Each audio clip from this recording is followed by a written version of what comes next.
here to define what a man is, right? Responsibility creates struggle, struggle creates strength, and strength creates structure. How many people care about what people think about them? Be honest. As a man, you got to be able to protect not just yourself, but your family. When we talk about being a man, it's your behaviors. But I don't say any of this to brag. I don't say any of this to gloat my life up or I'm better than anybody. I start crying. I'm like, why am I crying? And so what I realized was, you put yourself in a target-rich environment. You are the only woman that paid for a ticket to come to this event. if you're trying to teach your daughter to be around a certain man and you're not that man yourself, she gonna choose you. Hey, let me not touch this nigga. He too clean. Where is that on you? It's not on me. It's not on you. The only reason why it's not on you is because you didn't choose it. Find the women who can actually help you build. And here's some deep game for you. You don't have to have sex with all of them. Since 2016, I've been following Lucario and Miles. Y'all changed my life. Followed by Uncle Ram. So ever since then, I've been getting a little bit of too much ass at times. You know, as a man, there's a balance to it. Your purpose and pussy. And the heavier your purpose. Even if you lose the relationship, you don't lose yourself. And that's the most important part.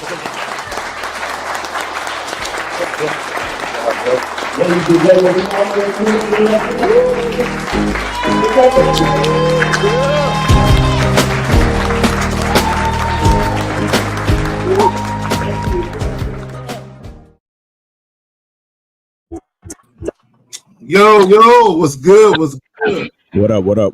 Miles in the building, man. How's life treating you, brother? How's life treating you? Man, I can't complain, man. Just, I just got to be appreciative and work hard to maintain. You feel me? That's all it is, man. What's going on with you? Man, chilling, bro. Man, I see them grades coming in heavy. Goddamn, nigga. Yeah, fuck it, nigga. I'm going to go ahead and just, let all that knowledge and wisdom just exude out my face and shit, nigga. You know what I'm saying? That's what's up, man. That's what's up. What's going on? Real quick before we get into that, you got anything you want to plug, brother? Keep flipping this shit over here. I gotta keep it with me. Oh, yeah. All right, so we got the soap right there, man. We got the soap right there. Make sure y'all fuck with the soap, man. Hit that QR code and order your soap. The soap is always should be smelling so good, man. But always get the soap and make sure y'all get y'all tickets, man. Get y'all tickets to the Game King screening. Shout out to Renee P, man, for putting it in the chat. But yeah, or you could go to the Miles Cunningham YouTube channel, go to the community tab, and the tickets are there. The link to the tickets are there. And guys, check this out. In the beginning of October, we're going to be doing a raffle. Two ticket holders are going to have a chance to win a steak dinner with the Game Kings Friday, October 25th, man, in Miami. We're going to be at the steakhouse in Miami, and we're going to do a raffle. So two ticket holders, you know what I'm saying? And the earlier you get your tickets, the better, because the people who get their tickets early get preferential treatment when it comes to the raffle. So don't wait to get your tickets, man. Don't wait to get your tickets. All right. So yeah, man, hey, Zach, you're going to be there, right? Oh, hell yeah. I already got the hotel and all that shit ready to rock, man. I'm ready. I'm slacking. I need to go get my fuck. Because niggas been working hard to getting. Y'all don't know what it takes to fucking get a movie into a theater. It is anyway. Get your tickets. That's all I'm saying. Get your fucking tickets. Because it's about to be crazy. It's about to be crazy. And like I said, it's going to be a raffle for y'all to come have a steak dinner with. It's going to be two ticket holders. Only ticket holders can be in the raffle. Come get a steak with the Game Kings. You know what I'm saying? And and by the way, Steve the Dean is paying for it. Shout out to Steve the Dean. Hey, yeah. Y'all say all of that shit about Steve, but Steve was a solid dude, though. Steve was a good dude for real. He was a good dude for real. Y'all niggas just don't know. Y'all don't know. You know what I'm saying? But we're blessed to know Steve. You know what I'm saying? We are blessed to know Steve, and that's a fact. So let me do this real quick. Let me shout out some people. Let me plug the joint. Why men should date women on their terms. Period. Guys, date women, deal with women, have sex with women, get in relationships with women. Decide which woman you're gonna have a kid with, marry women. Everything should be exactly how you lay it out. Okay, period. At all times. So here we go. Wicked Scorpion, thanks for coming through. Frank H, Renee P, appreciate you, baby girl. Uncle Guns, Unique 79, Frankie Shy. Who else we got up in here? Linwood, Dukalux, No Data, Who else we got up in there? If I miss somebody, don't get in your feelings. True Savage, appreciate you, brother. Mr. Magnetic, appreciate you. Who else we got up in here? Spirit of Elijah. A, appreciate you, fam. Mr. Real Truth TV. I might have missed somebody. Joe Blast, what's good, fam? Don't want to miss you. Dan Frank. Phoenix Miles, what's good? So, guys, I'm not showing no clips today. This is just straight grown folk business today. This is what this is today. Now, what I want to do is show y'all something real quick. I just want to post this up. It's just a little saying real quick. Where's it at? There we go. Men, if you want to find genuine happiness in dating, you need to start putting your own needs first. Here's why. I want guys to think about something. I want you to put the thinking caps on. I want y'all to think about something. Back in the day, now when I say back in the day, it could be 50 years ago, 100 years ago, 200 years. It matters not. There was a time where dating was more about women finding a husband than men finding a wife. Facts. Okay, that's the truth. Okay. And for whatever reason, the shit got twisted up. Right. So, guys, again, go ahead, Miles. No, I just wanted to add that the narrative got twisted up. There you go. The narrative got twisted up, but the reality is still the same. But please continue. There you go. So, and I want guys to understand again, dating or relationships was about women finding a husband. See, back in the day, as men, we were put out the house at a certain age. And basically our father said, go get it. Go build your kingdom. Go build your empire. Mm-hmm. And the daughters remained behind. I want guys to understand where I'm going with this. The men were set out to go find their own, sliver of their own happiness, joy, their kingdom, whatever.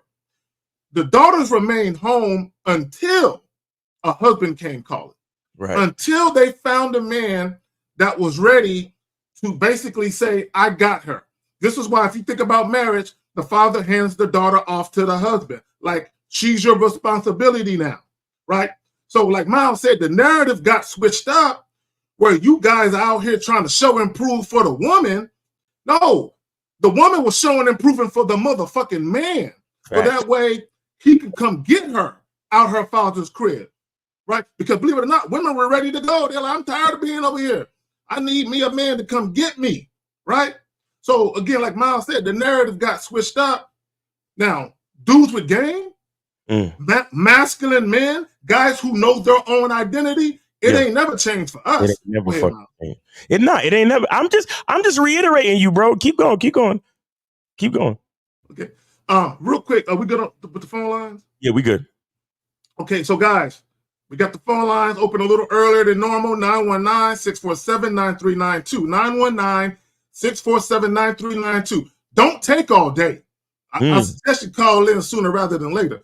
Right. Also, if you got a question, put a Q in the motherfucking chat, followed by your question. Whether you agree or disagree, come holler at us. Yep. Why men should date women on their terms? Guys, I want you to hold on. Let me take this banner off right quick. Here's the thing. I'm going to throw that up there. As men, from the very beginning, when we first encounter a woman that we are attracted to, you have to set the tone, right? Set the tone. The meaning of set the tone is to establish a quality, feeling, or attitude by manner of speaking or writing. You set the tone with the woman that this is who I am, this is what I'm about, and then you reinforce that with consistency. So from the time you guys are casually dating to relationships, marriage, and beyond, if you go that far with it, she always sees the consistency of the tone that was set from day one. Exactly. All right. We got a real quick shout out to Osun Defosa for the 99-cent super sticker, and then so we got 240. I think this is a big Unk 50 Fitzwell. What's going on with you, man? What up? All right. So you called in all early. What you got to say? Man? You're exactly right. I'm always putting it towards business. Fuck them bitches, but I'm always putting it towards business. I'm going through something now to where down in the Caribbean, I do some stuff out there as far as business is concerned. They lollygagging, kind of, sort of, dancing around. I said, okay, well, guess what? This won't happen until y'all do this. Work it out any type of way. And it's working. My terms are not. It's working. Just like you said, no matter what it is, you as a man, whatever you going for, your terms and your terms over. Only. Ain't no negotiating, no flexibility, no restructuring. This is the way it is. Sign right here. That's it. Right. This is the way it is. Sign right here. Same thing dealing with the women. This is what it is. You either with it or not. And that's all I got to say. Oh, appreciate that, fam. Now, is he still there? Yeah, he's still. Yeah, I'm here. Oh, okay, what's going on? What's going on there in Chocolate City, brother? Oh man, it's all right up here. The kids about ready to go to school, so I mean, them single moms gonna be free from 9 to 3. So slide the projects, do what you got to do, and get on out there. Hey, you know what? I got my youngest two. I got a 5-year-old that just started kindergarten. I got a 10-year-old that just started the 5th grade. Yo, when I go pick them up from elementary school, shout out to all the single mothers out there. Shout out to y'all. I see y'all out there. Mm-hmm. Go ahead, man. But yeah, Chocolate City is well, I must say that it ain't really, it's blending into Neapolitan. It's really not chocolate anymore. I mean, bike lanes, bike racks, rooftop parties, axe throwing, dog parks. It ain't chocolate no more. We ain't never had none of that, man. Never. Gentrification is real, bro. Gentrification is real out there. Yeah, but the African populace is still major out there. No. Up in the counties more so. Oh. But even there, they kind of moving out because I'm telling you, gentrification is real, man. We got Karens, Carls, we got it all down here, man. I remember. I've been here 40 years. I remember the last time I was on U Street about maybe five years ago. Mm-hmm. It was nothing. I mean, you had all kinds of joints, but the baddest ones I saw was the African joints, though. Yeah, man, let me tell you, the Africans, any Caribbean African, anything non-American black is popping. Mm-hmm. I mean, they just come with the original body, the real hair, some of them transitioned, but they come with the real shit, authentic shit that is just, it's like, wow, it's real. Mm-hmm. The skin is flawless. They try to eat right, but look, my granddaughter, she's here from Barbados. I told her, I said, look, stop eating our food because you're going to be fat. And she looked at me crazy. American food is horrible, bro. American food is bad. I ain't going to lie to you. And she tall. She's younger. She's 12. Tall, about to get all of that, but she's slim. I said, and then she was sitting down the other day talking to her father, and I'm looking at her sitting. And at 12 years old, she's slim as shit, but you can see a little bit of fat starting coming in the belly. I'm like, this girl's only 12. What the fuck is going on here? And she only been here for like 2 months through the summer. She comes here through the summer. That processed food, bro. It's yeah. Yeah, there's They'll be bringing the fast food in. I'm like, no. No, what's so funny? If you go to a lot of these European countries, a lot of what we eat is banned over there. They don't sell that shit over there. Yes. Let me tell you something. The Guinness Stout that I drink is different in Barbados than it is here. Right. Red Stripe. All the beer from foreign countries is different. Number one, it's more alcohol in the beer over there than it is here. But it is different. It tastes different. At least to me, it does. Mm-hmm. Oh, and one other thing about game, y'all. So when you have game, no matter what it is, like I went on. This is a true story. I went the last day. It always happens. The last day I went to the beach. The minute I rolled on the beach, I smelt the trees. There was a bunch of rosters over there on the beach and shit on the corner. Must be every day the hotel workers come over there. They come over there and release and stuff and go back over there. So I was talking to them, tell them what I do. I showed them my card. They scanned it. Beep. Okay. So yeah, this lady got this problem. I said, all right, well, when she come through, just let me know. Holler at me, call me. I ain't think nobody's coming through. I went in the water. I come out the water for a minute and I'm walking back to my table. And I hear somebody calling me, yo, Doc, yo, Doc. And I'm looking around like, I only been on the island 11 days. Nobody know me out here. What the hell going on? It was the roster. He came and said, yo, Doc, the lady over here now. I said, let me put on a shirt and go over there. I went over there, explained what I did. She asked me what the fee was. She had no problem going in her purse. Get it where we do this. Drive me around the corner to my spot. I had 2 clients. I pulled them within an hour. I was in the water talking to a Canadian dude. We in the water floating and all. He talking about his ankle and shit. I could have had him, but I was leaving. Pause. So, fellas, just tell me what you. For those that don't understand, 50 Fitzwell, the guy on the phone, he is he's a massage therapist. So no Diddy. Go ahead.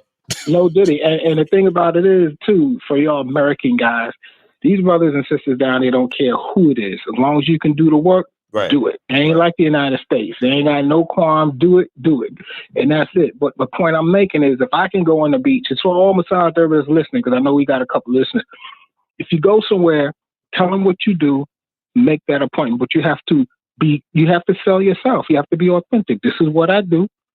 This is what I do. And then what I asked for, they went in their purse and they got it. I said, I want some of that and I want some of that. They said, okay. She went immediately in the purse. I'll be back at 5:30 and I'll close out the shift. No problem. They came back, took me to my spot, went right around the corner of my studio. They got on the table. I didn't have to take nobody's clothes off. And they were making videos. And the girl was, after she got off, she can bend her toes. She can bend down, touch her toes. She can twerk. Because, they in the carnival and all that. The other one got on the table.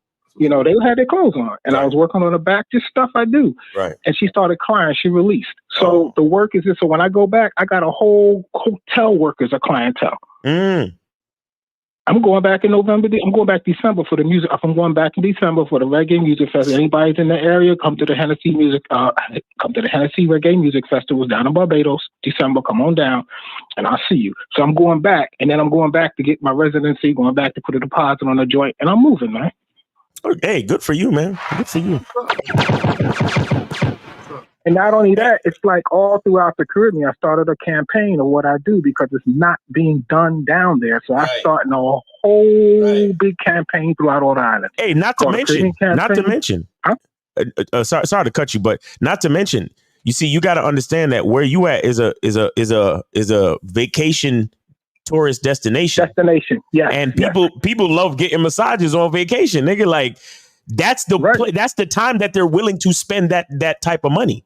Yep. Mm-hmm. Like because I remember I was in Jamaica just the other day and they had these they had this little gazebo right on the beach. Mm-hmm. My nigga, yep. if you could get one of these local niggas to build you a gazebo on the beach and put a massage table on the beach, you are sitting pretty, and then you could charge extra because you doing massages right by the beach. My nephew is a carpenter down there. I already been talking to him. Never met him. Then you good. You good. You straight, nigga. You straight, bro. Because listen to what I'm saying. That's when they remember. Because let me tell you, when you in whatever city you live in, you're in your own city. You hustling and bustling and this and you don't remember, damn, I need to go get a massage, or damn, I need to go get stretched, or damn, I need to go get that therapy that my back, and because you want to go. But when you in that vacation mode, bro, just like you've been doing, just talk. Hey, what's up? How you doing? Hey, what's up? I see you walking kind of crooked. That's it, man. That type of shit. Like hit that button again. Hit that button again, man. Nah, nigga, I'm telling you, that's the time. Just and all you got, you keep it casual too. You keep it so casual too. Walk around just talking to folk, and then money just flowing. Money just flowing right in. Beautiful. Man, this shit is so damn. If I can go on the beach and pluck two from the beach, and it just was a referral. I ain't know these people less than an hour. And I walked on the beach, got 3 potential clients, saw 2. Right. They went back to work. Yeah. I know they talking to everybody at work. Yes, sir. Because if this chick can bend down, and she was only 30, she can bend down and touch her toes, and she couldn't do it before she saw me. This is the work I do. I promote clinical work. So you guys with massage and all this, or no, I do clinical work, which is needed. Right, and it's not a destination, it's clinical. So that's what I want to promote, man. So I'll be promoting my stuff on Media Monday when I got all my videos. I got to compile them, but I'm gonna do it, man. Hey, we got you. But listen, check this out. Check this out. Here's what you do too, right? That when you get the gazebo built with the massage chair, you get the those flowy, like kind of see-through satin curtains and shit. You put that up and shit. So you have a little bit of privacy and the breeze from the wind from the beach is blowing and they hear the waves hitting the shore, and then you get cool with a fucking local coconut man. Bring the coconut water joint in the little when they done they fucking massage, you give them the coconut water with the electrolytes and shit, nigga. What the fuck, nigga? Hey, listen to what I'm saying. Everybody gonna be saying, you gotta go to Barbados and check out my guy. He's the best. He'll give you a coconut and massage you. Oh my God, you gotta go check this guy out. He works miracles, God damn it.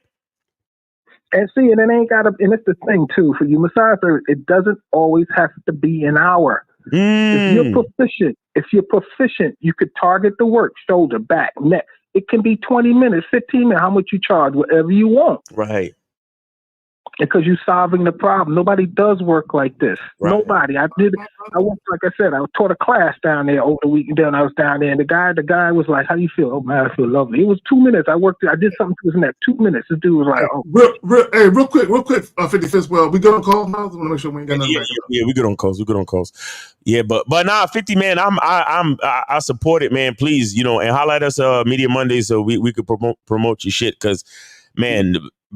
When you know your calling, and guys, I want you to understand this when it comes to masculine identity and just manhood in general, this is what it's all about: finding your gift, finding your skill, and then figuring out how to bring value to the world and monetize that shit.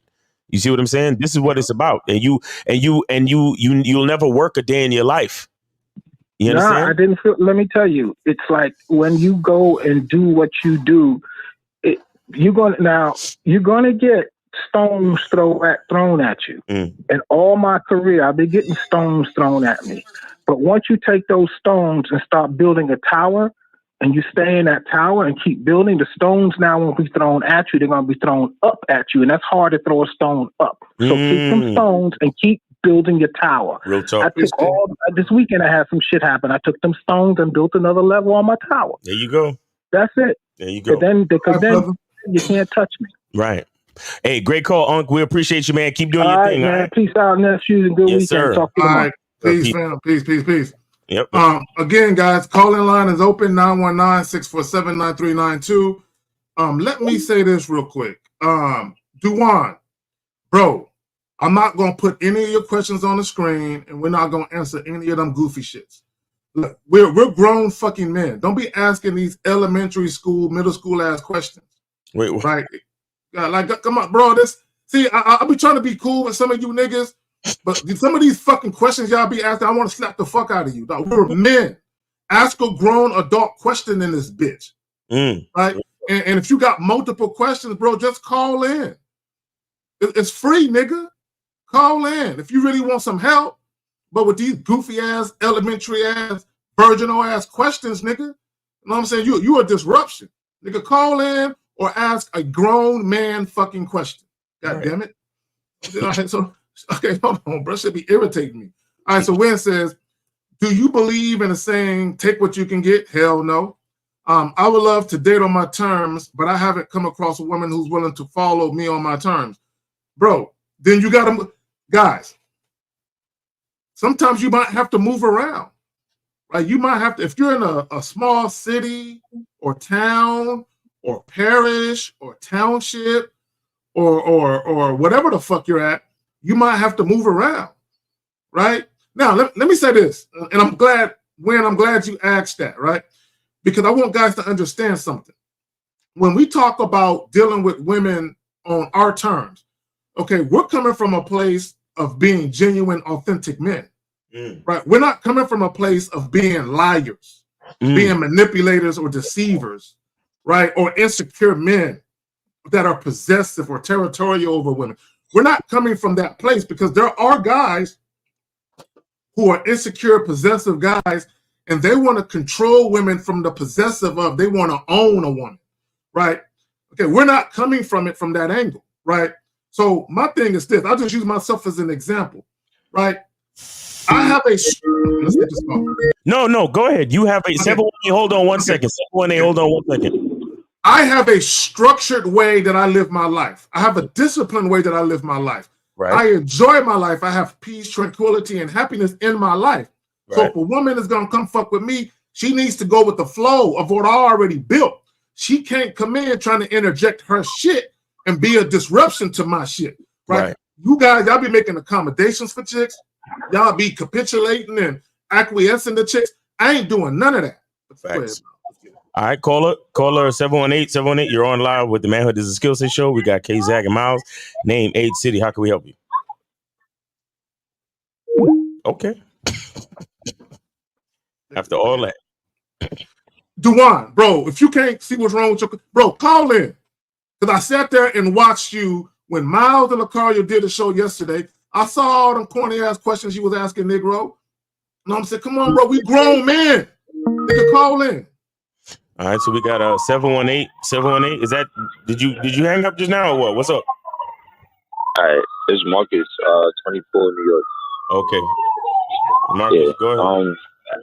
I got a question. Like, basically, all the situations that I had, like fuck buddy situations, I was just curious why they always fizzled out quick, or like with my situations, I had to let them go because they always started turning into like thinking that they could be my girlfriend. Like it started turning into like them trying to take it like super serious. Hold on, caller. Can you move around? That siren is fucking up shit, but I can barely hear you. Yeah, you.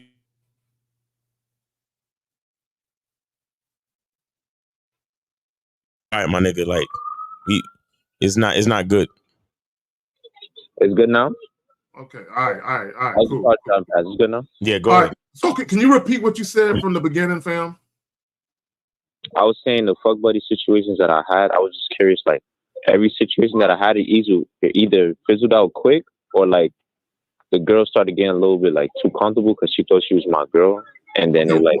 Okay, fam, my brother.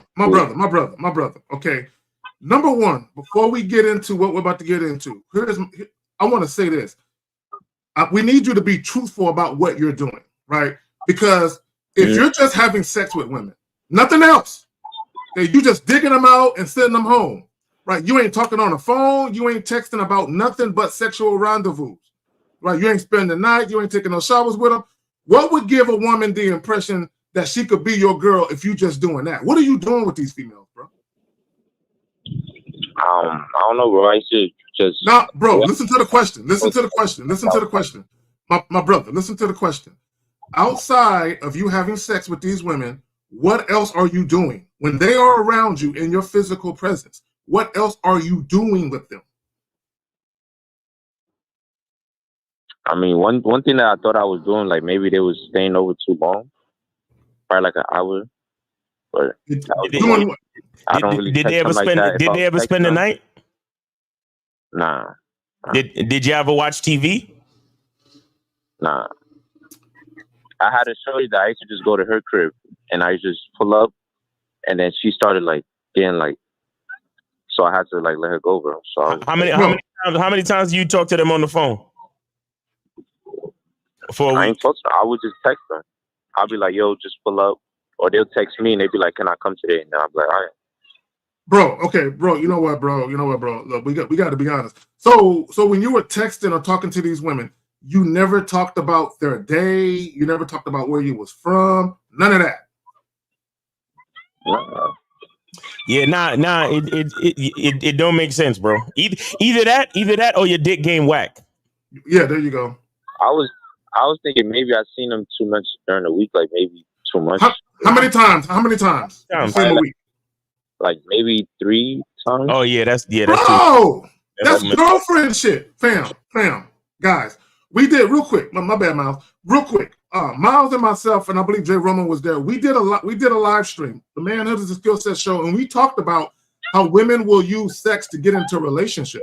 Yo, caller, yeah.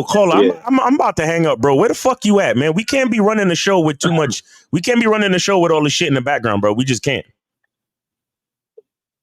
I mean, I'm outside, bro. I can't. Bro, move around, bro. Walk down the street or something. No place where you could just be just.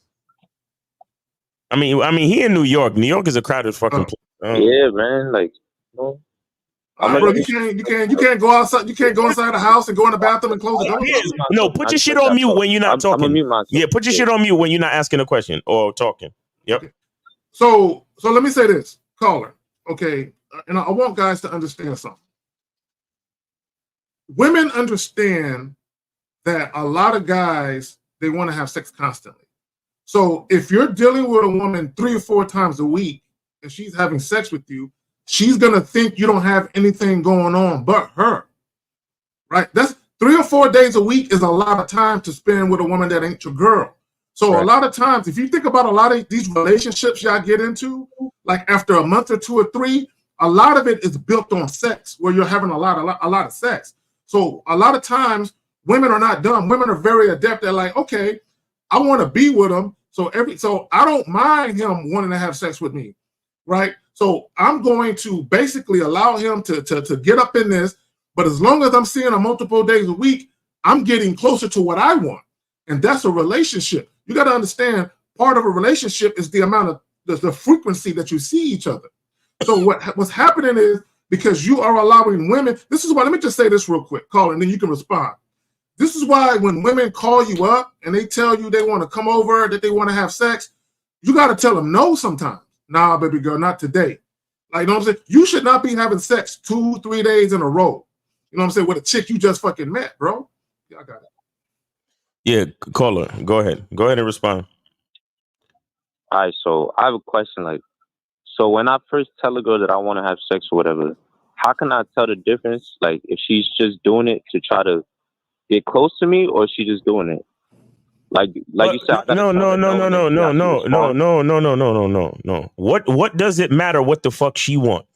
What does it matter? Nah, because those girls that I fuck with, I feel like they didn't genuinely like me. They was just doing it to try to, you know what I'm saying? No. So like, I would rather know. No. Wait. Ho. You said they didn't really genuinely like you. They was just trying to, you know what I'm saying? What? Please finish your thought, bro. We don't know what you're saying. Have a boyfriend. They were just trying to have a boyfriend. Trying to fuck with me. Well, see, here's your thing.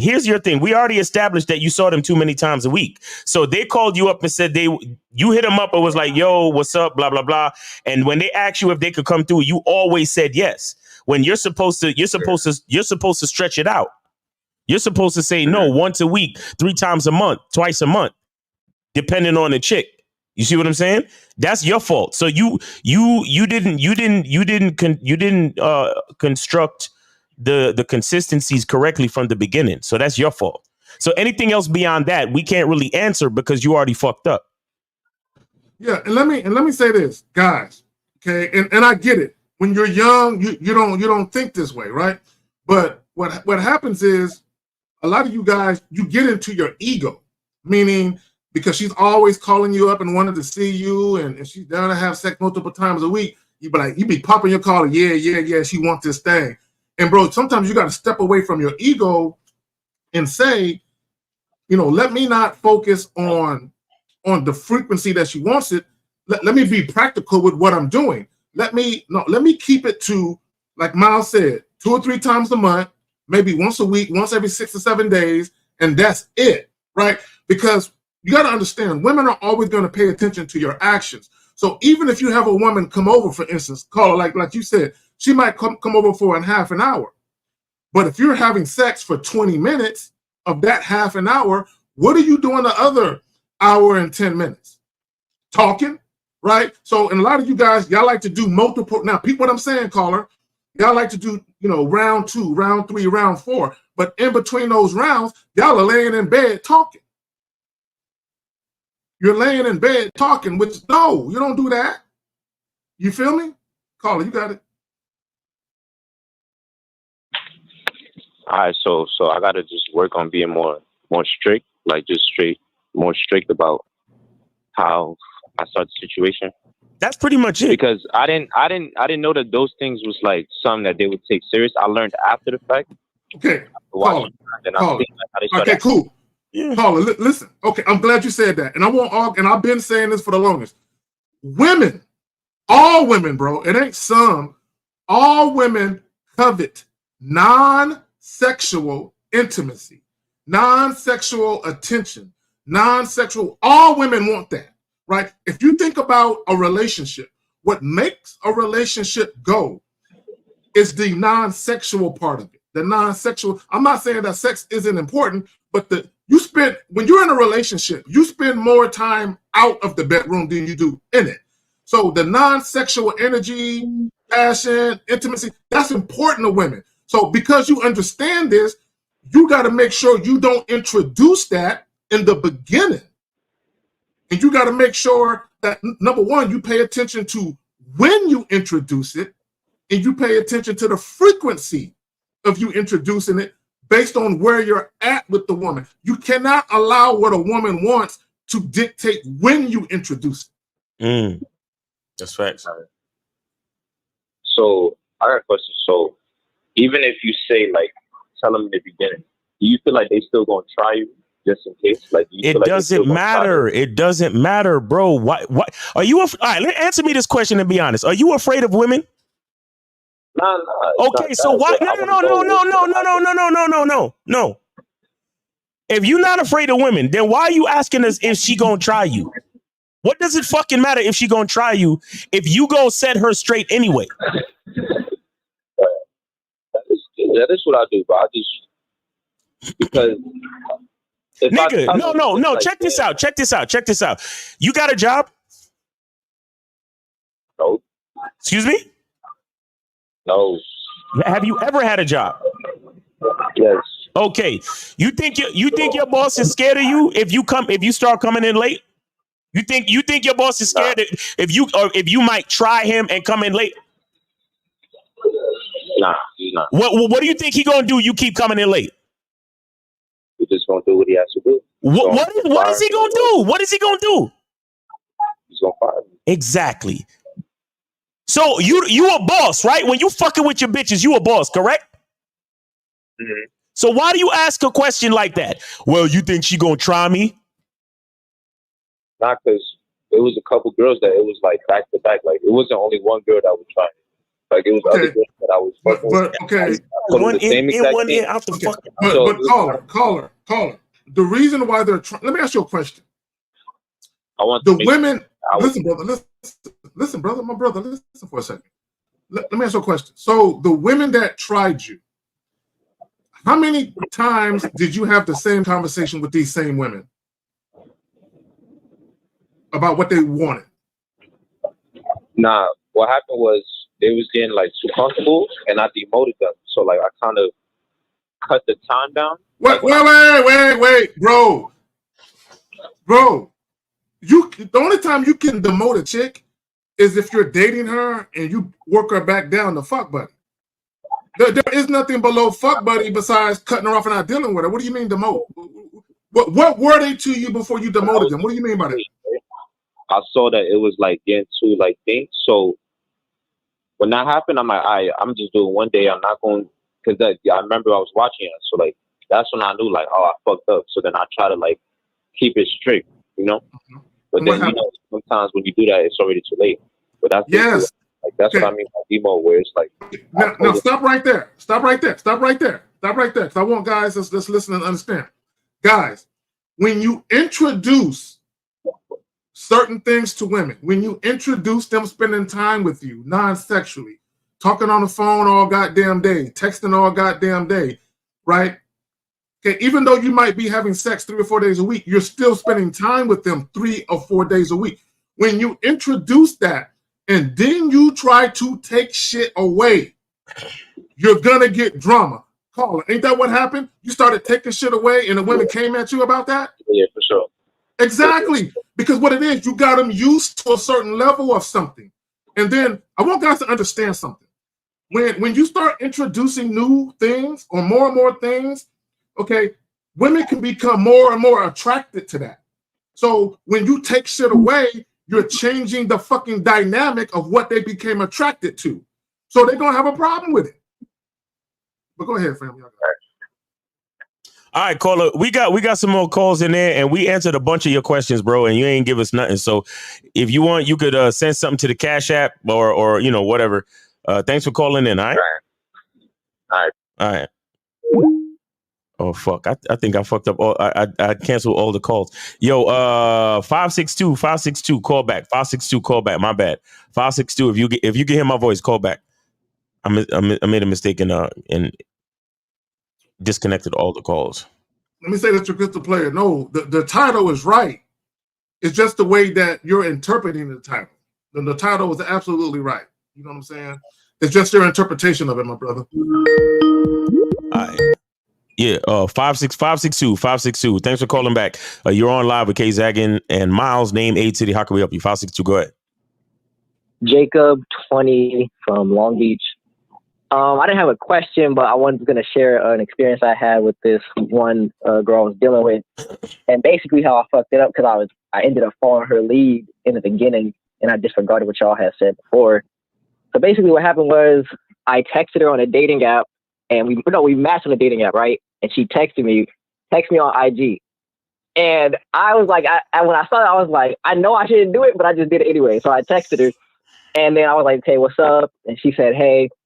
And then I asked, okay, are you available on this day to go to the Pike to get ice cream or whatever, right, to meet up? And she said, how about today? And I was like, she really trying to run this shit. So I was like, no, I can't do it today. Let's do it the day I said. And she said, okay, I'll let you know. And then so the day goes by, whatever. And then the next day comes up and she hadn't hit me back. So I was like, if she wanted to go, she probably would have hit me by now. Cause it was like 4 o'clock and I said 6. So I was like, she probably would have hit me back by now if she wanted to go. And I was like, should I text her? I was debating it. And then I was like, fuck, I'm gonna just text her. So I texted her. I was like, you trying to go? And then she said, yeah. And then so I'm like, okay, cool. I go home, get ready, whatever, get in the shower and shit. And then she texted me. Now this happened to me like when she said this, I was like, yeah, she fucking, I should have did this shit. She texted me, ugh, I can't drive. And I'm like, what the fuck? And I was like, you waited to now to tell me that you needed a ride or something? Now I wasn't gonna pick her up anyways, but I knew she was trying to like play me with this shit. Call her. Okay, so let's go back to the beginning. Let's go back. Okay, this is just me. Stop asking women when they're free and just tell them when you're free. Just tell them when you're free. Like an example would be, hey, I have some availability this Friday. If you're free. Now, you can throw if you're free at the tail end of that. I have some availability on this day around this time. If you're free. Hold on, listen. If you're free, I'm going to be doing X, Y, Z. Why don't you join me? And then let her respond to that. Now, when she said, how about today? You'd be like, nah, baby girl. Hey, if that day ain't good for you, then we're going to have to do another day. But today ain't good for me. Now, here's the thing. I want guys to understand. When you let women know when you're available, if the woman is not available on that day that you suggest, there's nothing wrong with that, right? If she happens to say, I can't do it that day, but I'm free on this day, and you're free on the day that she is free, cool, make it happen. Now, your problem is when you said, nah, baby girl, we're going to do it on this day. And she said, I'll let you know. Your response should have been, don't even worry about it. I'm gonna go ahead and move around, right? We don't do maybes. I'll get back to you. I'll think about it. Let me check my schedule. We don't do none of that. If it's not a gleeful, joyful, emphatic, yes, I'm down, don't fuck with it. Y'all got it. Okay, so if they say I'll let you know, then just don't even do it. Okay, it's cool. Don't even do it. Yeah, let them. Yeah, bro. Because I'm not a maybe nigga. Right, and what I mean by that is this. I'm seeing that too. A few girls said that to me, and it never panned out. You said what now? I'm saying a few girls have hit me with the I'll let you know. Like a few girls have said that, like the same thing. Oh, I'll let you know, and it's never like went nowhere. It's always some bullshit after the fact. Because they're not attracted to you, bro. Look, guys. When women are attracted to you and they are interested in seeing you, they don't hit you with that goofy shit. They'll tell you that, oh, I'm free, right? And if they're not free, they'll say, I'm not free, I'm so sorry, but I'm available on this day. Is that okay? They'll talk to you like that. But when they hit you with that maybe and all that, that means they were never really interested. And the reason, let me just hip you to some game. The reason why she told you, let's do it today, is because she probably already had plans with another nigga the day that you suggested, and she was just bored sitting at home with nothing to do. She just wanted to get out the house, right? Which is why she said, let's do it today, right? Y'all got to understand a lot of times when these women are willing to meet you or they're pondering it, it's not because they really want to see you. They just want something to do. You're just something to do. And that maybe that we'll see and I'll let you know. that's a tall tale sign of a woman who's not really interested in seeing you. All right. But my fam, real quick, why men should date women on their terms. This is precisely why. Y'all got to remember this. I put it to you like this. You are giving women an opportunity to fuck with a real one. That's exactly how you should view yourself. You are giving women an opportunity. If they fuck up that opportunity, don't offer them a second one. See, a lot of you guys, y'all look at women like she's the opportunity, which is why you jumping through hoops. Well, should I call her or text her? If you're the opportunity and she ain't calling or texting you, she lost out. Right. Mm. Hey, I just wanted to share that just so everybody else could caller. have Let me ask you a question. Where did you meet this chick? I met her on a dating app. Oh, how much did you like her pictures? She was all right.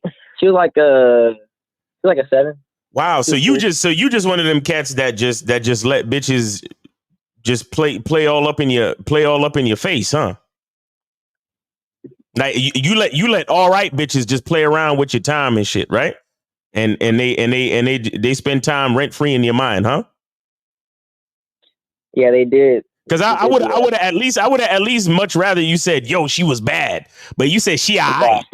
She alright, and you got you bro, this ain't no experience to talk about. As soon as a bitch is not coming with the confirmation of coming through, I don't give her any extra time, my nigga, or thought. Ugh, I can't drive. Unmatched. I don't even ask why, nothing. We're done. Y'all niggas let these bitches fucking play around with you too much. And she just all right. I let her do that. She just all right. How sad is that? It's not like she's even, man, she was my type, man. That's why I was really trying to get at her. Nope. She just all right. Y'all niggas, man, I feel bad for the brand of man. Y'all niggas be playing games, man. That's why that's like guys that do shit like you do. That's the same reason why bitches think they can actually fucking play around with niggas. Until they meet us, Miles, and we're all types of assholes and male chauvinists and misogynist niggas. And what it really is we got a zero tolerance policy. Zero. Nigga. Zero. My thing is this: if a chick gonna fuck with me, she gonna fuck with me how I say so. Exactly. This is how it's gonna be. No, you cannot interject your opinion and can we do it this way? No, bitch, we doing it this way.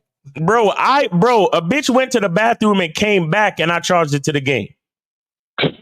I met a bitch in a bar. I said, yo, you kind of fine. Let's get a drink and sit and have a chat, right? I said, what are you drinking? She said, Pinot Noir. I said, cool. But she said, oh, I got to go to the bathroom real quick. I said, all right, go to the bathroom. Meet me over at the bar. I'll get you your Pinot Noir and I get my drink and then we go have a seat. We go have a seat and get to know each other real quick. She said, all right, cool. Yeah. So I went over to the bar, just chilling, waiting, kind of waiting for her to come through. She came to the bar. Come to find out, the bartender knew the girl and knew it was her birthday weekend and some other, because you know how bitches do. They want to fucking spend, they want to celebrate their birthday all fucking month if they can. Yeah. So all of a sudden, so she comes to the bar and I said to the bartender, I said, get her a Pinot Noir and then get me like I forgot what I ordered, but I said, get her a Pinot Noir and this, that, and the third.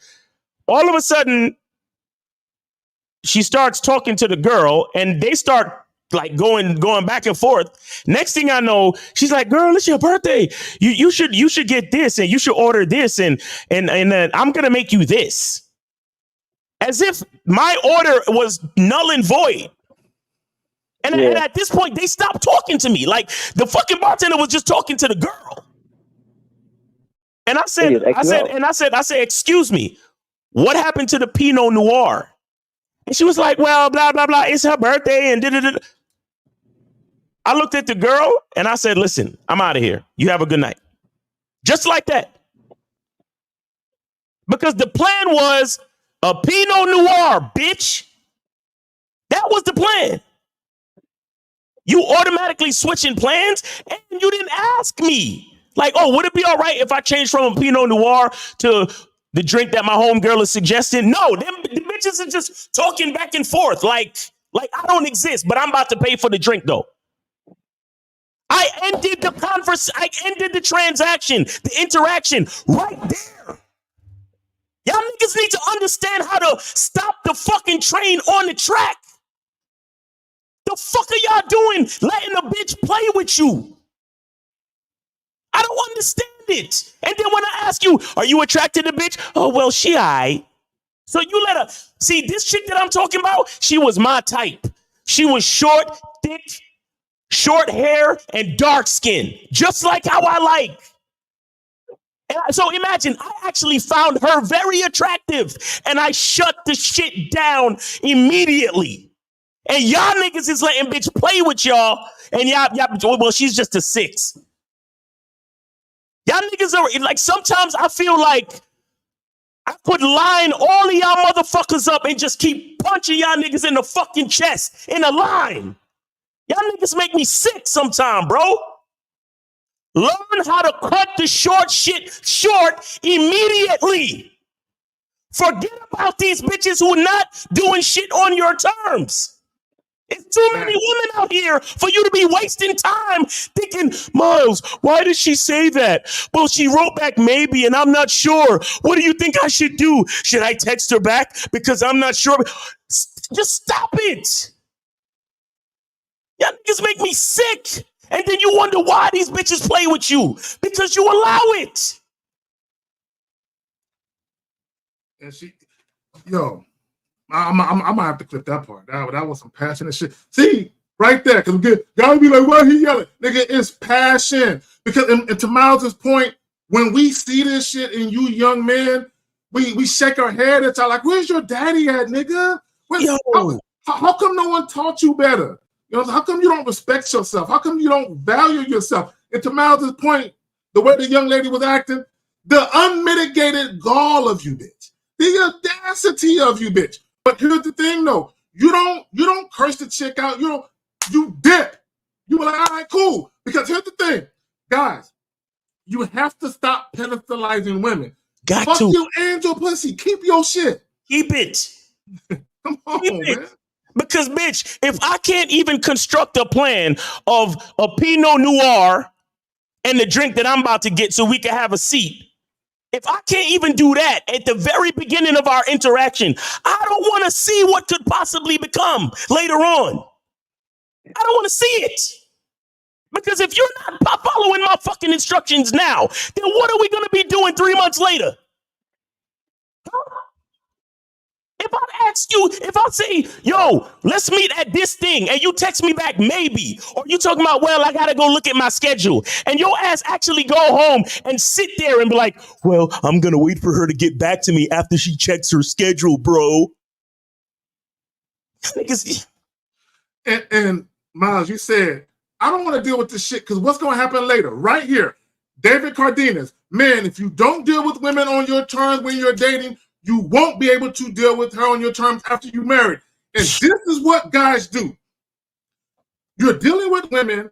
She is saying and or doing things you don't like. So what you do is you do shit for her and you give her titles, believing that if you give her what she want on the front end, you'll get what you want on the back end. It don't work like that. All you're doing is fostering an environment of malcontent and disrespect. That's all that you're doing. That happy wife, happy life shit, the worst fucking quote ever in the history of fucking mankind. No. Guys, your happiness is paramount. Your tranquility, your joy, your peace is paramount. When you deal with women, you only deal with women who don't disrupt what you have built. You don't deal with women who want to come into your life and make changes. They want to come in and, well, I really don't like that. Can you adjust this? Can you make accommodations and concessions? No, bitch. This is what it is. This is what it is. I don't compromise and sacrifice for a motherfucker. This is what it is. Either you fucking with me right here, right now, based on what I'm presenting to you, or you can step. There is no woman on the face of the planet that's cute enough. There is no woman on the face of the planet whose ass is fat enough. Keep your shit. I'm going to go over here and meet a no chick. Yo, it's so easy to cut these bitches off, bro. I can't understand why y'all niggas don't do that shit more often, man. It's so easy. And the crazy part is, y'all don't even realize that you're thinking about it more than necessary. Like the fact that you would even call me up and be like, yo, this happened the other day, man. And I was just wondering what y'all think I should do. What you should do? What you should do? If it was obvious? If it was me, that bitch would have been forgotten already. And if I'm gonna call up the show to talk to K-Zag and Miles, I'm gonna be asking y'all a question about a news situation, or I'm gonna be asking y'all a general question about game. Period. I ain't gonna be asking you about some fucking bitch that texts me back. Maybe I gotta check my schedule, or I can't drive. Yo, could you send me money for? Yo, a bitch say anything I don't. Bro, let me tell you something, bro. When it comes to you see, and here's the thing that you have to understand about a motherfucker like me and my mindset. When it comes to women and how I know I treat women, the type of dick I give to a bitch, the type of thoughtfulness that I put into every fucking stroke, every conversation, every situation with me, spent time with me, not to mention I am who I just fucking am. I'm that special. When I think about all that value and a bitch say something I don't like, it's over. Right then and there. I don't need to ask no questions. I don't need to fucking figure no shit out. I don't need to think about nothing else. You just said something I don't like. It's over. Done. Forgotten. I'm telling you, that night, the bitch was talking about the drinks back and forth. I looked at Shorty. I said, y'all have a good evening. And I walked. I left the fucking building just like that. You know what, Miles? And I would say this. And shout out to Uncle Guns. This is why this is my most absolute favorite topic. It's mine too. Here's the thing. This is just me. If a woman is not excited to see me, I don't want her. If she is not excited, if I don't, back in the day when they would tell you when you would do customer service shit, they would say when you would talk to the customer, you're supposed to smile through the phone. Like they can hear the smile. Right? They can't see you, but they can hear the smile in your voice. If a chick ain't talking to me like that, like when I hit her up, if there's no glee, no joy in hearing from me, nigga, facts. I don't want her. I don't want her. If she ain't excited to see me, like, I can't wait to see him. I'm kind of nervous. If I ain't got that type of shit, I don't fucking want her. I don't want to see her. I don't want to hear from her.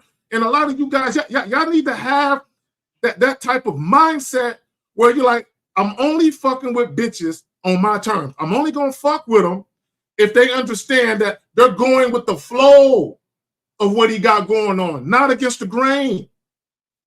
And as David Cardenas said, you guys, y'all deal with women on the woman's terms, and then you think, well, when I make her my girlfriend, when I make her my wife, then I'll have the appropriate or requisite influence to get her to do what I wanted to do. This is why, if you guys pay attention, you see these video clips of guys interviewing couples on the side of the street.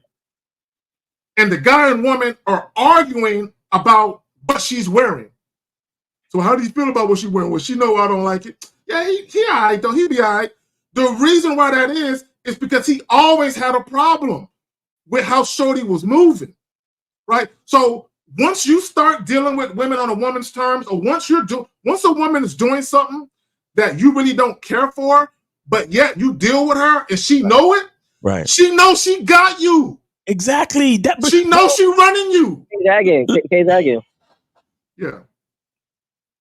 So you said before, this is my last question. I was going to ask, you said just don't ask if they're free, just tell them you're free, like when you're free, and then set the date up like that. Is what you said? Yeah. Well, here's the thing. And let me just say this. I want guys to understand. You guys, you can, how you verbalize or articulate it, do it how you want to do it. Just be assertive about it. Don't be passive. Be assertive.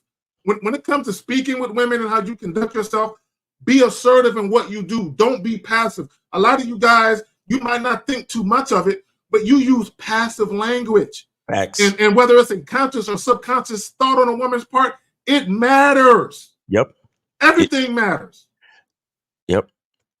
But caller, I'll let you go, man. All right. We appreciate the call. I hope you got something from what you said. Nah, good. Yeah. All right, peace. Yeah, and another thing that I think could be so powerful, man, is like imagine if every nigga was on code. You see what I'm saying? Imagine if every motherfucker was on code. How many women would flip and keep it real with niggas? Where it's like, if you're not interested, then just leave me alone or just say no. And if you interested, then she would jump to it like, oh yes, I'm free Thursday. Yes, you know what you need me to wear. Where do you want me to see you? Blah blah blah. Like they would be so fucking cooperative, or they would just be like, well, I'm not interested, and just leave you the fuck alone. You get what I'm saying? See, wow, that's some real shit. But because so many niggas are so flexible and pussified, women know they could play with niggas, bro. They know that they can have your ass sitting by the phone that Thursday night waiting for her to call while she's on her way to the next nigga house. When she texted you, she can't drive. Please send me some money for an Uber. And you gonna send it too with your dumb ass. But anyway, 718, you're on live with K-Zag and the Miles. Name, age, city. How can we help you? It's Moses, man. How y'all doing? Moses, what's going on, man? How you feel? Miles, shout out to your Zoom last night, man. Yeah, man. Hey, guys. Y'all need to get on the Masculine Identity membership. Get on the Masculine Identity membership. We be doing these nightly Zoom calls, man. Them shits be fire, man. We be doing these nightly Zoom calls.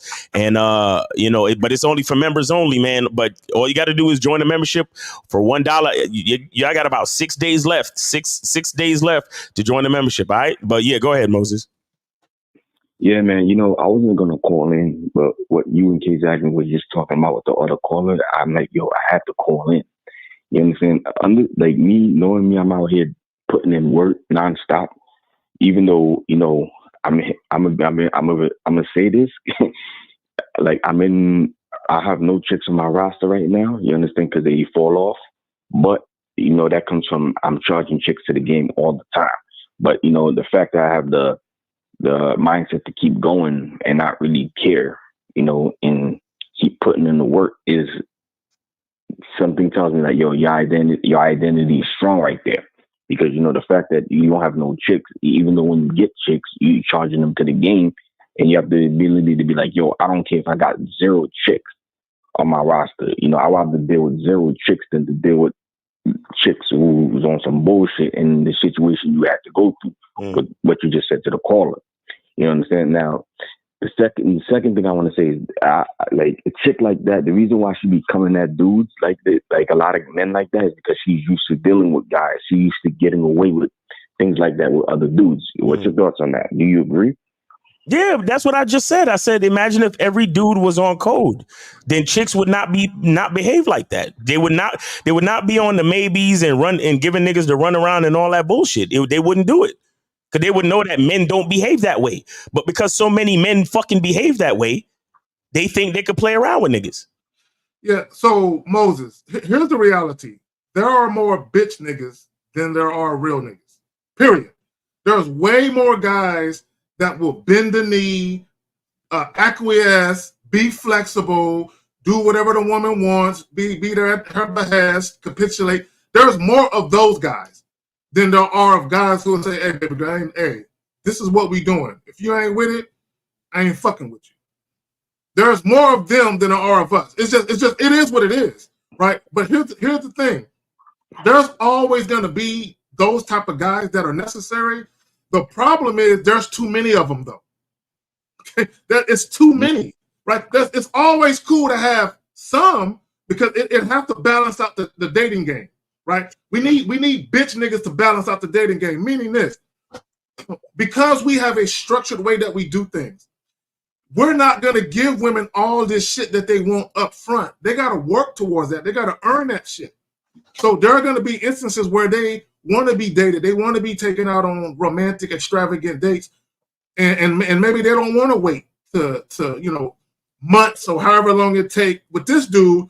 But this dude over here is willing to do girlfriend, boyfriend shit the first week that they meet. So regardless of what's going on, women still want to be dated. They still want motherfuckers to take them seriously, even if they don't take that motherfucker seriously. Facts. Yeah, man. That's also that's powerful right there. You understand? Because the thing is this is like, yo, a lot of these chicks, man, they I mean, they come from I already know that's what's going on. So that's just what it is. That's just what it is, man, because I like I remember last night I had a discussion with some dude. We was talking about women and all that. He was like, yo, because we approached this one chick, we talking to her, I could tell like he don't got game. He's like, yo, bro, if your game was tight enough, you could have got this chick. I'm like, bro, I already did my job. Like, I set the date, the chick flake. So like, maybe your game wasn't tight enough. I'm like, bro, you don't know what you're talking about, bro. Well, this is what I'll say about that. See, it's not about getting a woman. It's not about, because there's always going to be women who just ain't feeling you, and that's okay. It's not about getting the woman. It's about only dealing with women that are in alignment with what you're doing, right? So a lot of guys, they look at women like, man, she's beautiful. I just got to have her, man. They make it their life mission to secure this particular woman over here.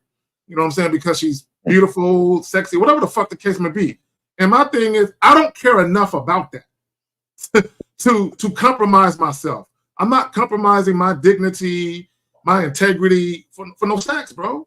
Or for no woman, for that matter. Even if it's a relationship type situation, right? If a chick want to bounce and she on some bullshit, then you got to let her go. You know what I'm saying? You can't. This is why when I hear a chick be like, these dudes don't fight anymore. Fight? Why would I fight for a woman, bro? Why would I fight to keep a woman? Because if I got to fight to keep a woman, that means she no longer wants to deal with me on my terms. She wants me to deal with her on hers. No, thank you. You can go then if it's that case. And let me just say this real quick. Let me say this. I gotta bring this up. It's a motherfucking mutiny. That's what that is. When a woman wants you to deal with her on her terms, it's a fucking mutiny. This is why a lot of times y'all get into situational relationships where y'all arguing with the woman. See, the arguing with the woman arguing with you, she's always challenging you. What she's really challenging is your leadership. She's like, I don't like how you're leading. I don't like what you're saying. I want to interject my shit. I want to assume control of some shit. I want you to deal with me. It's a fucking mutiny. That's what that shit is. This is why when you get to going back and forth with chicks and they trying to challenge everything you say, you can't fuck with them type of chicks, right? And now sometimes it could be that you do have faulty leadership, right? And then but you still need to get rid of the woman though, because you already fucked that up. She ain't gonna respect you no way. So you still got to get rid of her. Then you got to get some game about you and then reinvent yourself for the next chick. But sometimes you might be dealing with a chick and she might have people in her ear. So what happens is your influence is being corrupted by other people. So people get in her ear. So now she wants to kind of throw shit in there and you find yourself, what this bitch? What the hell? Like, I'll give you a real quick example. There is a Facebook post where a guy kicked his wife out, right? So basically they were married. And I don't know, all the ins and outs of the situation, but basically he's with this woman and she started hanging with some new friends, some females, right? So what the guy was saying was when I first met my wife and through our marriage, she dressed very modestly.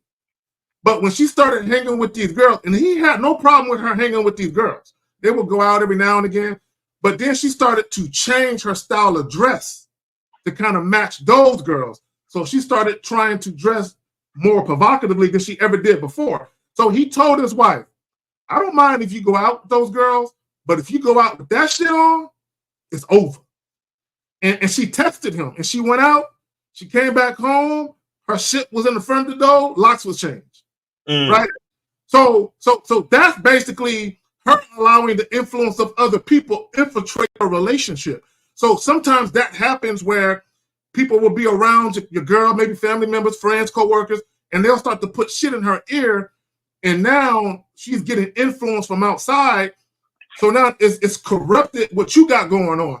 Even in those situations, you got to get rid of her. You got to get rid of her too. That shows that the woman is not about you, because if the woman is really about you, she should know better not to allow people to influence her to how she communicates with you. But listen, one last thing I'm gonna say, and I'm gonna get off of here. Sometimes that's why most of these women, man, is like when they dealing with a man like a guy like Miles or Lucario or the Real Game No Theory, or guys who advance in the memberships and things like that. Sometimes they can't see the real masculine man that's standing in front of her, because she's used to dealing with suckers. But I be telling dudes, it's like, yo, but still, that's not your problem. You understand? Because the only way she gonna see that in you is she has to cooperate. It's really that simple. So I just wanted to say that, but thanks for taking my call, man. All right, man. Appreciate you, Moses. I'll see you on the Zoom calls, man. Real quick, Unique 79, not dating on your terms will set a precedent for you to be a follower that cannot be reversed. She will expect that consistency that you created to please her. By then, you suck in your quicksand. Yes! See, guys, consistency is always the operative word. So either you're consistently a man or you are consistently a bitch. If you show a woman that you are a bitch, you can't try and transform yourself into a man later in the interaction. She ain't gonna let you do it. And I'll say this too, because a lot of guys, and thanks, shout out to Unique 79 for even putting this in the thing, because I've said this a few times, and I don't know if guys really understand what I'm saying, but I say to guys, never be, especially, and this is for when you're in a relationship after, you've gone through the main vetting process and you're in a relationship, and so on and so forth. And the chick is, if she's not your girl, but you guys have developed a certain level of consistency where y'all, even if you're F buddies, but the fact is y'all consistent. Y'all been dealing for a little bit, right? But I say this to guys all the time, and I say, never be afraid to disappoint your woman. Never be afraid to disappoint your bitch. Never be afraid to disappoint your fuck buddy, whatever she is to you. Never be afraid to disappoint her. Now, the confidence that comes with this, that being able to disappoint a woman, meaning to tell a woman no, is you starting off dating on your terms from the very fucking beginning. When you start off dating on your terms from the very beginning, throughout the course of the relationship, your woman is going to ask you, oh, can we do this? Or is it possible for me to see you another day this week? Or is it possible that we could? And then when you look at her, you say, no, that's not possible. No, I have plans. No, it's not going to happen. She'll be disappointed, right? But she will also remember who she's fucking with. She'll remember, oh yeah, since the beginning of the relationship, we've done things on his terms. And as a matter of fact, truth, even though I'm disappointed right now, this is what she's thinking mentally, whether she knows it or not. This is what she's thinking. Even though I'm disappointed in this moment, I'm actually remembering that this is what I was attracted to in the first fucking place. So she can be disappointed in the moment, but she's also reminded of the confident man that she was actually attracted to when y'all first started. This is why these things are so important. This is why you have to set these pillars of consistency from the very fucking beginning. That's why I'm trying to explain to you how serious it is that as soon as a woman does or says something that you don't like, especially in the very beginning, you gotta kill it.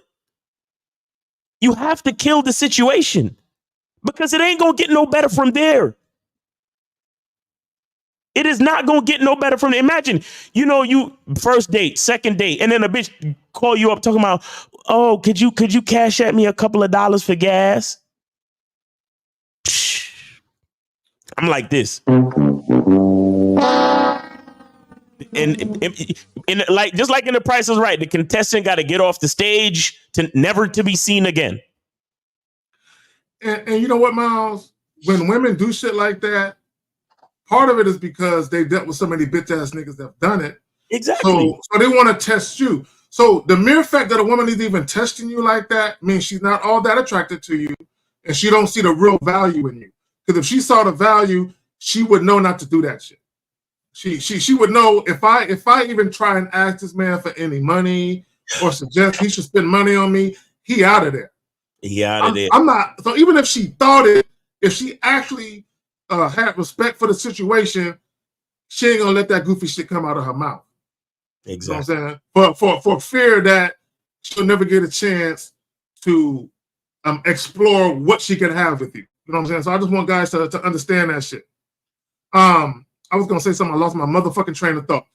We good on calls though, Miles, right? Yeah, we good on calls for now. Yeah. Okay, so let me go ahead and you want to do one of these questions? Yeah, I'm gonna go ahead and grab it. Okay, right there. So the homie says, I'm heading to a party later today. Do you have any tips on getting in the zone of being social and out of your head and getting at a chick in a party environment? Bro, just go have fun, bro. Exactly. You be focused on having a good time and just be excited. Just be excited. Like here's the thing. You know that whole adage of having a suitcase filled with $1 million? Yep. Think about you are that suitcase. And think about how excited you would be to offer somebody $1 million and how much that could change their life. Be excited. You understand? Be excited for the bitch. When you say hello, be excited for her to meet you because you're that special. You have to think of yourself in that way. Yep. Because guys, I want you guys to understand something. Before a woman can see you a certain way that's favorable to you, you first have to see yourself that way. Exactly. Right. And so when we talk about I'm a special dude, I'm that nigga, right? I'm a valuable individual. I know for a fact if I meet a woman, I'm gonna bring some joy into her life. You first have to be that guy that views yourself that way. And how you interact with women must be of a guy who has that type of mindset, where you really believe that you are a blessing to a woman, right? Where you talking about don't block your blessings. And that's so when a woman fucks up the situation, you just blocked your blessings. When a woman tells you no, she's not interested, you just blocked your blessings. When a chick flicked on a date, she blocked her blessings. When she said, baby, I don't know, I'll get back to you, the bitch just blocked her blessings. Facts. Bless that bitch. Hey, you want to look at the one from Dennis, or I don't know if you've been. All right, let me go back. You got a few more. Yeah, there's one in there from Dennis. That you can star. Yeah, okay. No, we'll get to it right now. Yeah. So, what if you got kids with the woman? You just can't drop her. It will always be a tug of war. Yes, you can. Yes, you can drop her. Let them know. Let them know, Kay. Bro, real quick. So the mother of my oldest two children, right? God bless her soul. God bless her heart. You know what I'm saying? Bless that bitch. So we was in a relationship, right? And we have been renting this townhome, and I think we had like 3 months left on the lease. Now at the time, my son, he was about 1.5 years. My daughter was like maybe 6, so they were young. So with a couple months left on the lease, I said, yo, when the lease is up, we're up. We're done. And I told her, because we had three months left on the lease, I said, right now, we're going to go ahead and stick it out. But as far as us being a couple, having sex, I'm killing all of that. Right? So all we're going to do is just make sure that we start preparing ourselves for the parting of ways. So we got 3 months. 3 months left on the lease. Let's see it through, right? You do what you want to do. I basically say if you want to go date other niggas, do you. But when that lease is up, we're up. And we're never going to get back together ever again. It's a wrap, all right? So when you say, what if you got kids? See, what you're worried about is other dudes being around your kids. Ooh. And I get it. But I care more about my sanctity. I care more about my peace than to be worried about what may or may not happen. Because all I can control is right now. All I can control is what I do. I can't control what ifs and hypotheticals. Right. You Real got talk. Real talk. What have you got? Yeah. Oh shit. What the? Oh shit. Yeah. Homie that came up in here. What's up, fam? What's up, man? Apologies for the tardy. Have some family stuff to take care of. Yes, sir. Yes, sir. Yes, sir. It is what it is. I know we ain't got too much time left, but yeah, but you're here. You're here. I'm God here. bless. You're here, nigga. We're grateful, nigga. Goddamn. We're grateful, nigga. Yeah. Good to see you, man. Good to see you. All right. So you want to hop to the next question, Miles, or you want to speak to it? Oh yeah, I was gonna say, yeah, me personally, man, and I know it's easy for me to say this because I don't have kids, but listen, if again, I said this about my mother in another live. If it comes down between me or my mother, I'm always gonna choose me. If it comes down to between me and anybody on this planet, I'm gonna choose me, and that includes kids. That includes kids. Because let me tell y'all something. You got to understand something. I know they're your kids and I know you love them, but remember, they're going to grow up and live their own life too. And they're going to do what's best for them. Yep. And that's how it should be. Me personally, you know, I don't think I would ever hold it against a child, my nephew, anybody for them to do what's best for them. But with that being said, I got to do what's best for me. So when it comes to again, this is why we gotta be men of consistency and we gotta have a masculine identity. So if we do get a chick pregnant, it is a choice of our own identity, meaning it's a part of who we are. I'm choosing to get a particular type of woman pregnant because I understand that this is the type of woman I want to be with. This is the type of woman that I see being the mother of my kids. There you go. So that reduces the chances of me wanting to, you know, break up a happy home and all that other shit. Because if I'm a consistent man and I make choices consistent with my identity, then it increases the probabilities of me having longevity with whatever relationships I get myself into. The problem with so many of y'all motherfuckers is that you don't have any control. You don't have any patience or discipline, right? So you stick in your dick in unworthy females raw. And now, please don't get me wrong. I'm not getting at the female calling her unworthy. I don't give a fuck what she thinks about herself. The fact of what I'm saying is understand that you, the man, knew she was unworthy before you put your dick in the raw. You, the man, knew. Trust me. I don't give a fuck what y'all niggas say. You knew when you was fucking that bitch raw that she probably wasn't the type of bitch that you would want to stick around with. You knew. I don't care what y'all motherfuckers say. That's facts.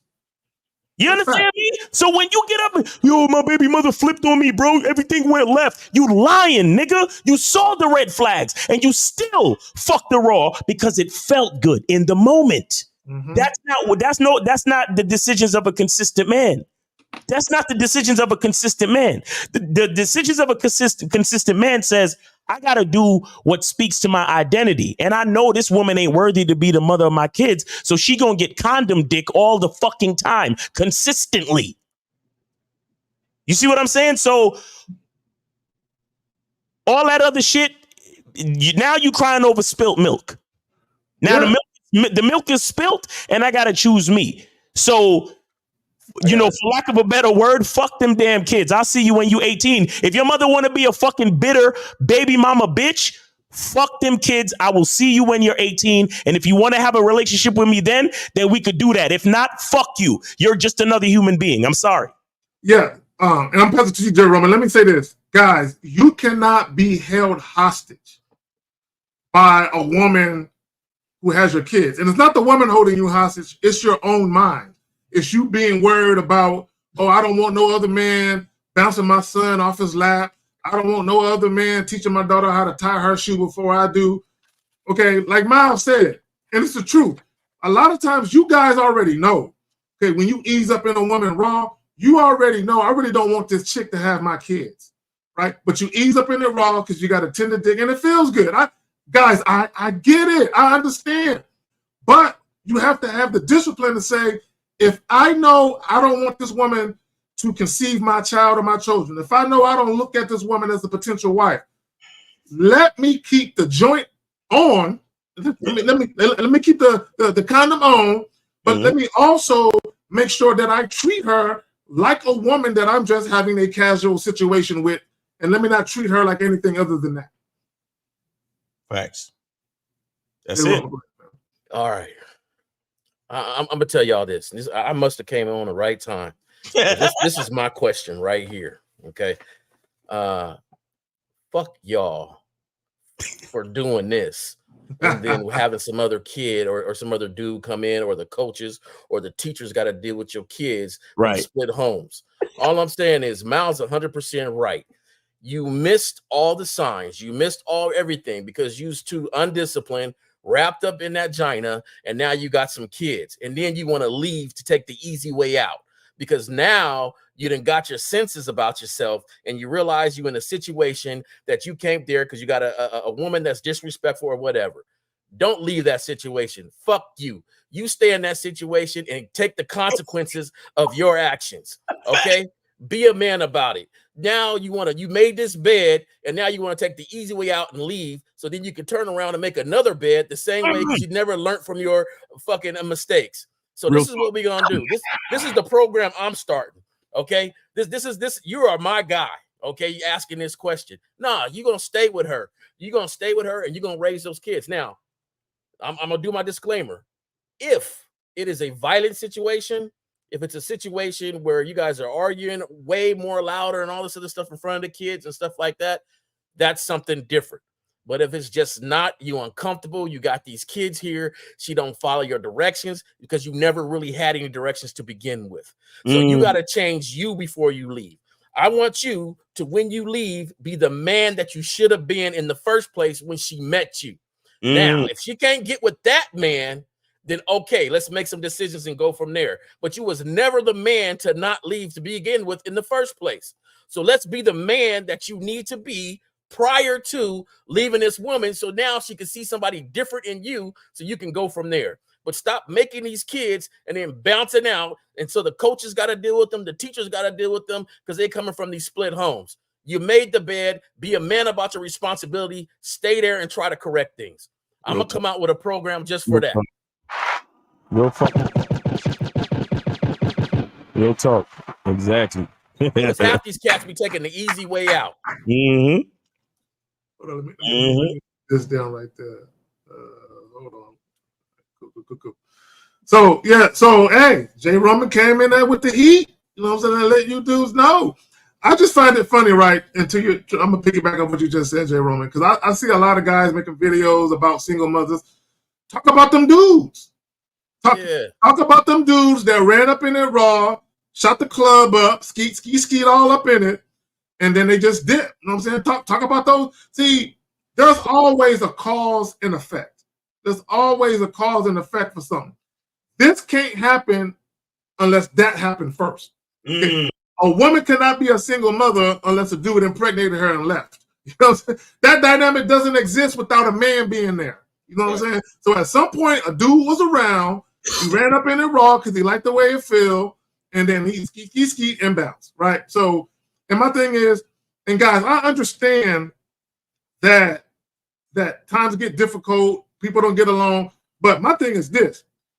If you are actually in a healthy, loving relationship, right, preferably a marriage if you're going to have kids, and then it just didn't work out, that's one thing. But if you're out here casually dating and dealing with these women and impregnating these chicks, you're a fool. Facts. All right, so we got 631. You are live with your host K Zaggin. We got Jay Roman and Miles.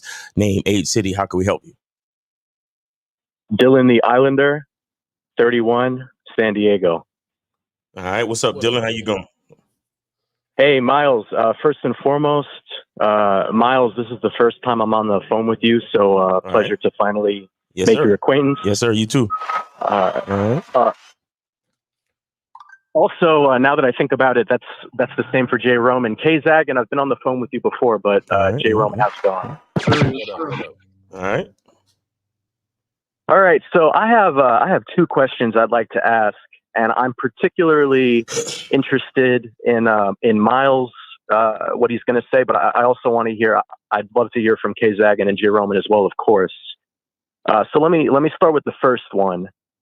Now, Miles, I've heard on live streams with you before. There's a concept that you talk about when approaching women. You talk about it like amnesia. Right? Like when you approach a woman and if she says any kind of no, you want to kind of just forget about it and move on, right? Okay. So if she says any kind of no or maybe. Yep. Yeah. And so the reason why I'm calling is because I think I actually have the opposite problem, where I think most men, maybe they need help developing that amnesia tool. I think I have the opposite problem where, here, let me get a little bit more specific. So I approach so much that there are certain women who I have been approaching multiple times and I have absolutely no recollection of ever meeting them. Okay. Okay. So some women, they don't have a problem with it, right? They're like, I'll approach them and they'll say, hey, we've actually met before. And then I'm like, oh, get out of here. No way. And then, we just kind of laugh it off. Right. And it's nothing. And I just keep it pushing. But there's some women who they do have a problem with the fact that I've been approaching them multiple times. And so I guess my question to you is, how might you suggest I navigate that? What would be the best things to perhaps say to these women who are having a problem with me, forgetting that I met them? Who said they had a problem though? Where are you getting that from? Well, they were letting me know. Okay. I ask again, who said they had a problem? Just them. No. I didn't hear a problem. What did they say that let you know that they had a problem? Well, no. He mentioned it's going over his head. Hold on, real quick, guys. William Kine, $10. You guys are talking my language. That's all. Shout out to the panel. I have a toxic ex, but I see it was all my fault.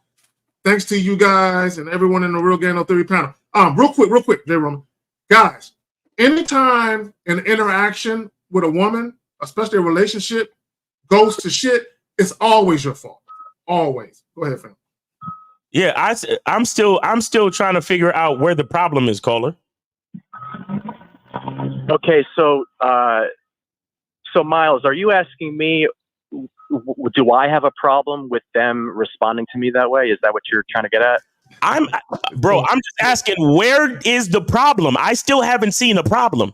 It's going over his head. Okay, so one example is there's this one blonde woman who I meet at this one particular bar, and she looks different every time I see her. She's got on different clothes and all that. And the thing is, I've approached her now.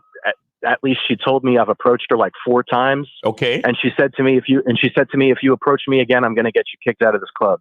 Okay. Okay, caller. Okay, here's what you're not getting. This is what I'm saying is going over your head. Who gives a fuck what they have to say? This is what Miles said. What's the problem? So what? You don't remember what she looked like, and so what? You forgot you approached her 2 days ago, and Do you honestly don't know that you approached them? And is it because you're drinking or what? Because we got to have a little more observation about ourselves. We're men. That we observe, we go from there. So do you really not know that you approached this woman before? Well, I recognize I've committed her to my memory now. But to answer your question, it's not alcohol related because I don't drink. All right, so all it really is the moment that she says no thank you or any kind of variation of that or maybe, I really delete it from my memory. Like I truly am treating it. I'm really having amnesia with it. So and she looks different every time. Except for this one bitch. Yeah. God, Jesus fucking Christ. This one. So you're telling me you're calling about this one bitch. Except for this one bitch. Tell me give me another problem. Okay, well the thing is it's not one, it's there's a bunch of girls that which other one is threatening to get you kicked out the bar or the club? Which other one? Well, that's the only one where it's all right. So where's the problem? Tell me where the problem is. Except for you having a bitch ass nigga mindset and being afraid of these women, tell me where the problem is. Other than you being afraid, tell me where the problem is, really. I suppose that is it. It's just bitch assness, huh? You're being afraid, bro. Now, let me tell you something.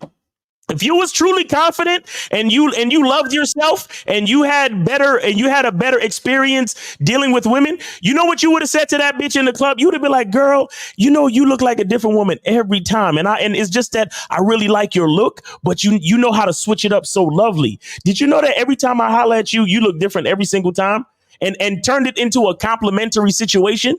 There you go. But because you're afraid, you let her, she smelled blood in the fucking water and decided to threaten you. And you accepted that shit. Because you're afraid, bro. Because you pedestalize these females.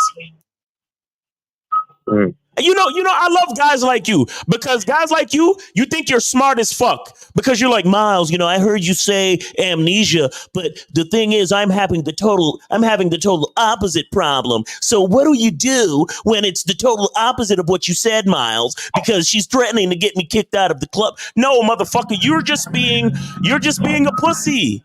You're just being scared. That's all that's happening. That's all that's fucking happening. You're letting these women.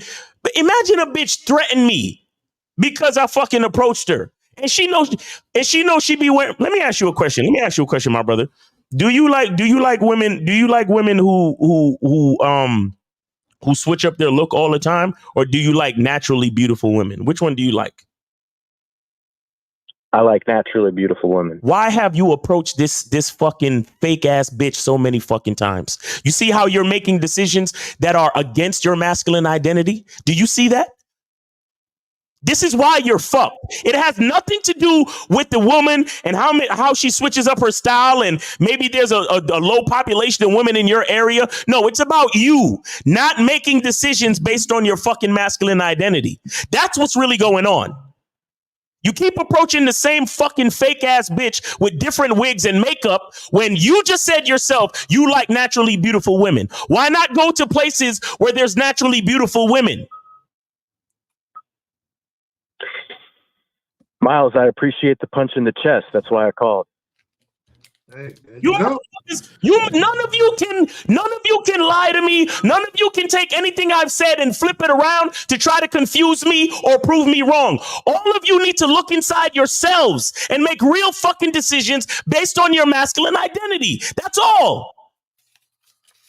If you call me trying to be a victim, I will set you the fuck straight. If you're a man, you cannot be a victim.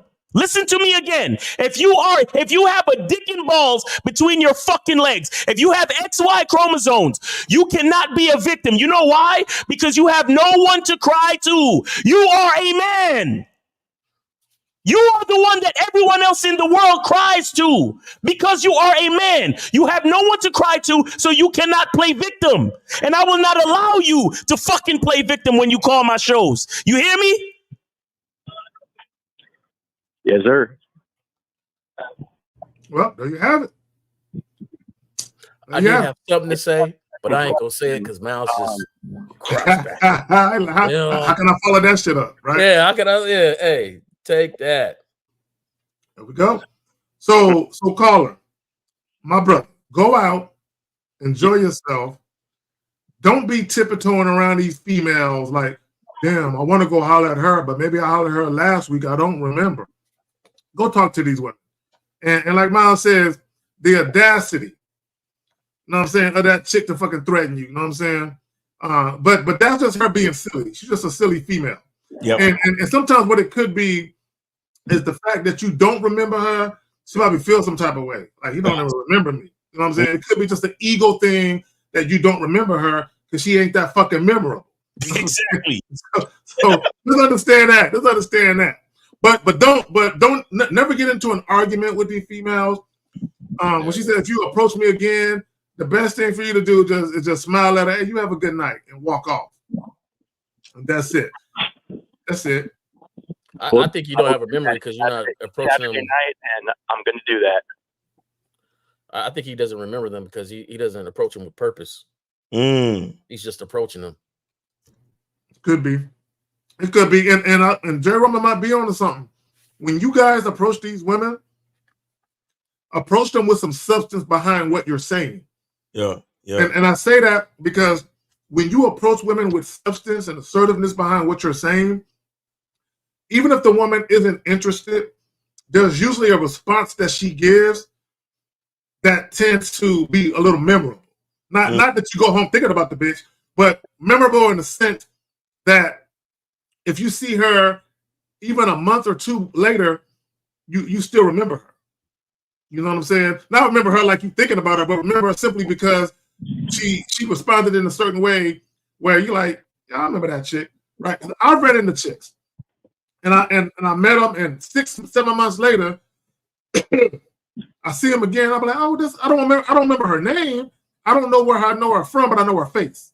I met her before somewhere, right? But y'all got it.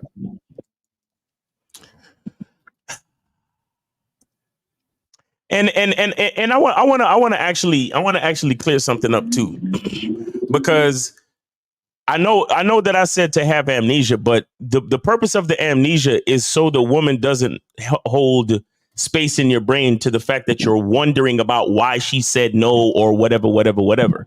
Do you understand?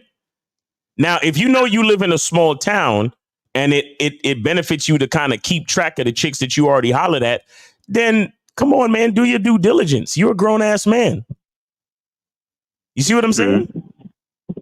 At the end of the day, you're still a grown ass man. Now, you don't have to be thinking about the bitch all day, but if you see her again, be like, oh, and then with that being the case, you got to learn how to turn the situation into a familiarity thing where it's like, hey, what's up? How you been? I haven't seen you since the last time I tried to hit on you. How's it been going out here in these dating streets? You know what I'm saying? How these guys treating you? Like turn it into something familiar. So it's like, oh, there you go again. How you been?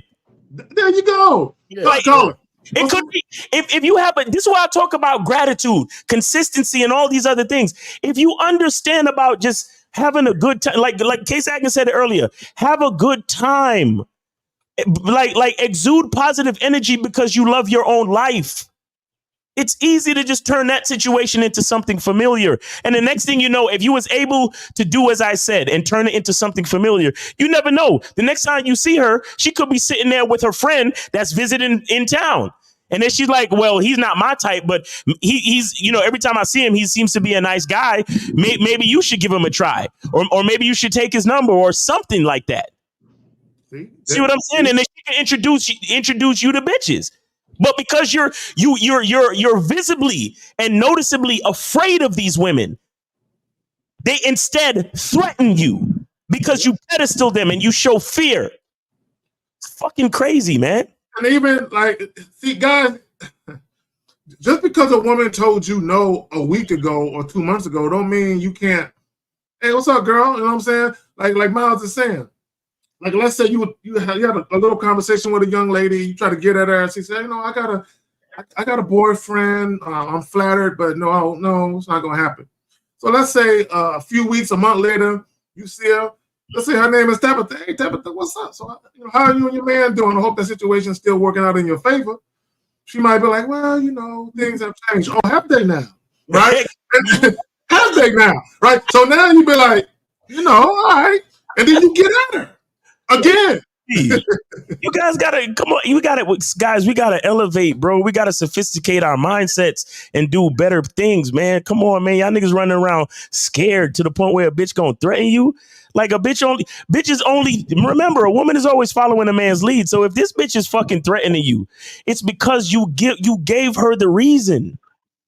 You gave her the reason because the guys who come off as creepy are the guys who don't have confidence. The reason why you seem creepy to her is because you don't move like a man who's on the up and up, meaning you don't move like the guy who has confidence. You move like a guy who has shady intentions. You see that? You move like a guy who's fucking sneaking around because you don't have enough confidence to face her head on. And the reason why you don't have that confidence is because you don't think highly of yourself. You don't think highly of your own life. You're not positive about your own presence. So she feels that negativity about you. And she's like, you know what? This fucking creepy, low confidence, low self-esteem dude, I'm going to get him out of here.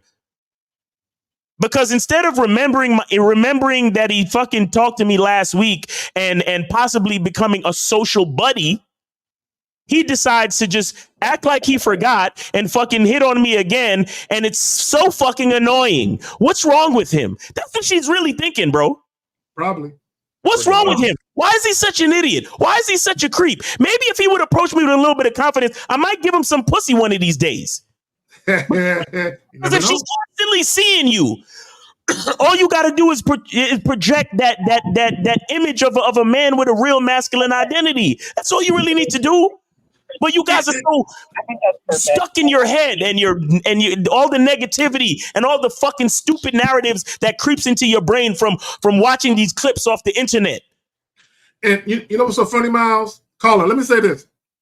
I've run into women where I hit on the same chick twice in maybe a couple weeks. I've had women say, really? So you talk to that many girls where you forget who you approach? Hey, girl, I'm busy out here. You know what I'm saying? I'm busy out here. So she was like, oh my God, you're so wild. So we're having a positive conversation. Now, it ain't leading nowhere. She ain't trying to fuck with a nigga like that. But see, the girl there must have been something about your interaction where you irritated the fuck out of her. Because women typically don't take that shit personal because you approached them more than once. Right? Frank, no, it's not hereditary, bro. See, that's a cult. Bro, guys. Hereditary? What? If you have approach anxiety, it's because you're just a scary motherfucker. Right? It's a conscious decision not to approach women. It has nothing to I disagree, Zach. That means his daddy was scary. His brothers were scary. Everybody taught him how to be scary approaching women, and he picked it up. So you keep hanging around scary people, that's what you're gonna get. If your buddies are scary, your whole crew is scary. It's hereditary. Because you learned this scary behavior. Approach anxiety is genetic now. God damn, I just like getting your lunch money took. Hey, I was bullied. My father was bullied before me.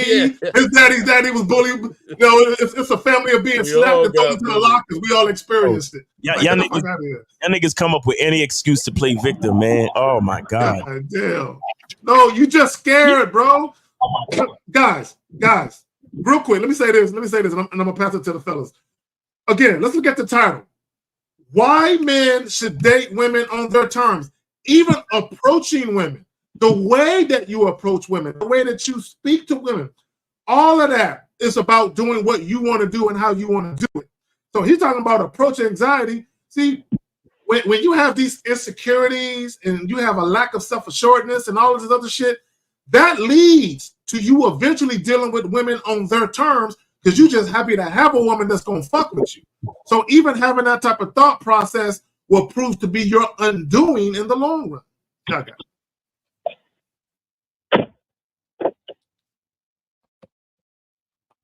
Caller. Yes. So. Yes, can you hear me? Yeah, I hear you. So you're at the bar again and you see her. What do you do? Hey, good to see you again. I don't know. Something like that. Something like that. But that's better than fucking, hey, what's going on? Nah. Hey, what's up? How you doing? I remember you. What's your name again? You know what I'm saying? Right. I bet you don't remember my name. That type of shit. Like, you know what I mean? Come on, man. We got to do better, man. Do better, guys. Do better. We got to do better. We got to do better. We got to be confident. We got to be social. I mean, if you're out there talking to so many women that you coming back across these women, you turn it into a friendly situation. Like I said, notice I said social buddy, not friend. She's not going to be your friend ever.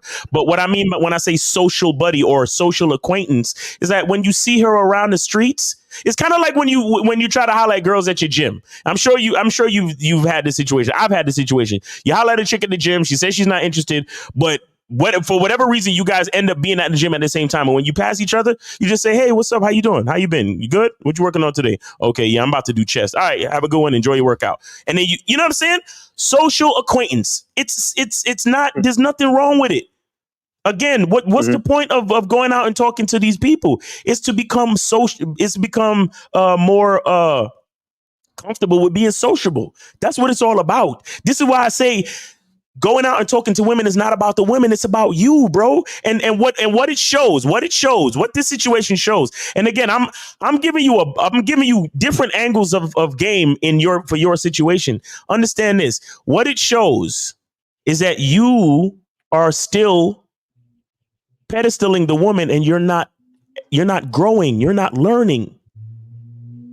Because we try, like me and Lucario, we say, try to holler at 25 women every time you go out, or at least 25 women a week. The reason why we say that is not about the women. It's for you to get better at being sociable. So the fact that you hollered at this woman that many times, and number one, you can't remember her fucking face, and then you probably come at her with the same fucking approach every time, that means you are not learning. You're not growing. This is why you guys need the memberships. This is why you guys need coaching. Because if you're supposed to grow. You're supposed to get better at being sociable. You're supposed to see that girl, and like I said, turn the situation into something familiar. Hey, girl, what's up? How you doing? What you drinking tonight? And then let her say some shit like, do I know you? You be like, come on, we go way back. You understand what I'm saying? Like you know how many times have I hollered at you? You sat in the same chair, in the same bar, or in the same club, shit, every Friday night. You understand what I'm saying?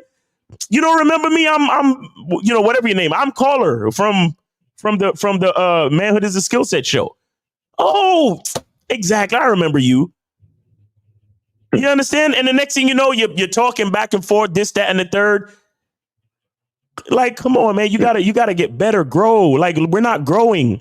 It's like we tell you guys stuff, and it's like you still don't understand that the game is about you. The game is about your development, your improvement, your enhancement, your growth.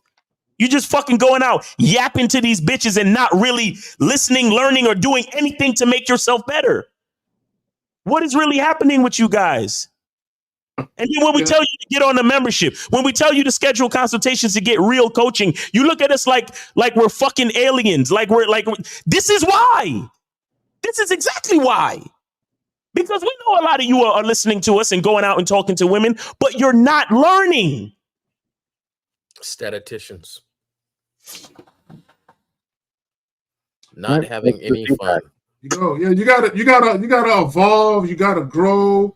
You have to get to the point where you're getting more efficient and proficient at what you do, where you streamline your process. A lot of times, you guys, you're all over the place.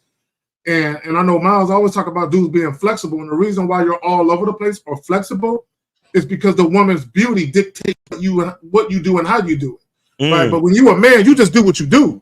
It don't matter if the woman in front of you is cute, extra cute, and see, I know, Miles, you said earlier, when a woman is your physical type, like that's your type, like from head to toe, 360, up and down, that's what I go for right there. So a lot of times when it's your type and you don't have no discipline about yourself, that's when you might allow yourself to go down the rabbit hole of following behind a woman because she is just your type. Right. And typically when someone is quote unquote just your type, you typically don't run into your type all the time. Right. You might run into chicks that are variation of your type of women that are still attractive to you. But when a woman is like right there, that's you typically don't see that every fucking day, right? So a lot of times when you ain't got no game, you tend to want to hang on to that because I might not run into a chick who's just my type. Like this again. So guys, have some discipline about you. If you feel like you need a push in the right direction, again, you got the masculineidentity.com, masculinemembershipidentity.com. Also, you got, you know what I'm saying? What was that? Yeah, call it. Get on a membership for $1. All right, just go ahead and do that shit. But I'm gonna let you go so we get to the next caller. All right, so we got 819. You're on live on the Manhood is a Skill Set Show. We got your host Kzad, we got Jay Roman, we got Miles. Name, age, city. How can we help you? 819. Go ahead. 819. Yes. So my name is Josh, and I'm calling from Montreal. Josh from Montreal. How old are you? I'm 24. 20 what? I'm 24. 24. All right, go ahead. What's your question, bro? Yes. So my question is, based on what you guys are talking about, I find it hard for me to be able to stay consistent on who I am as a man. So what I mean is that I come across a lot of women, but not all women.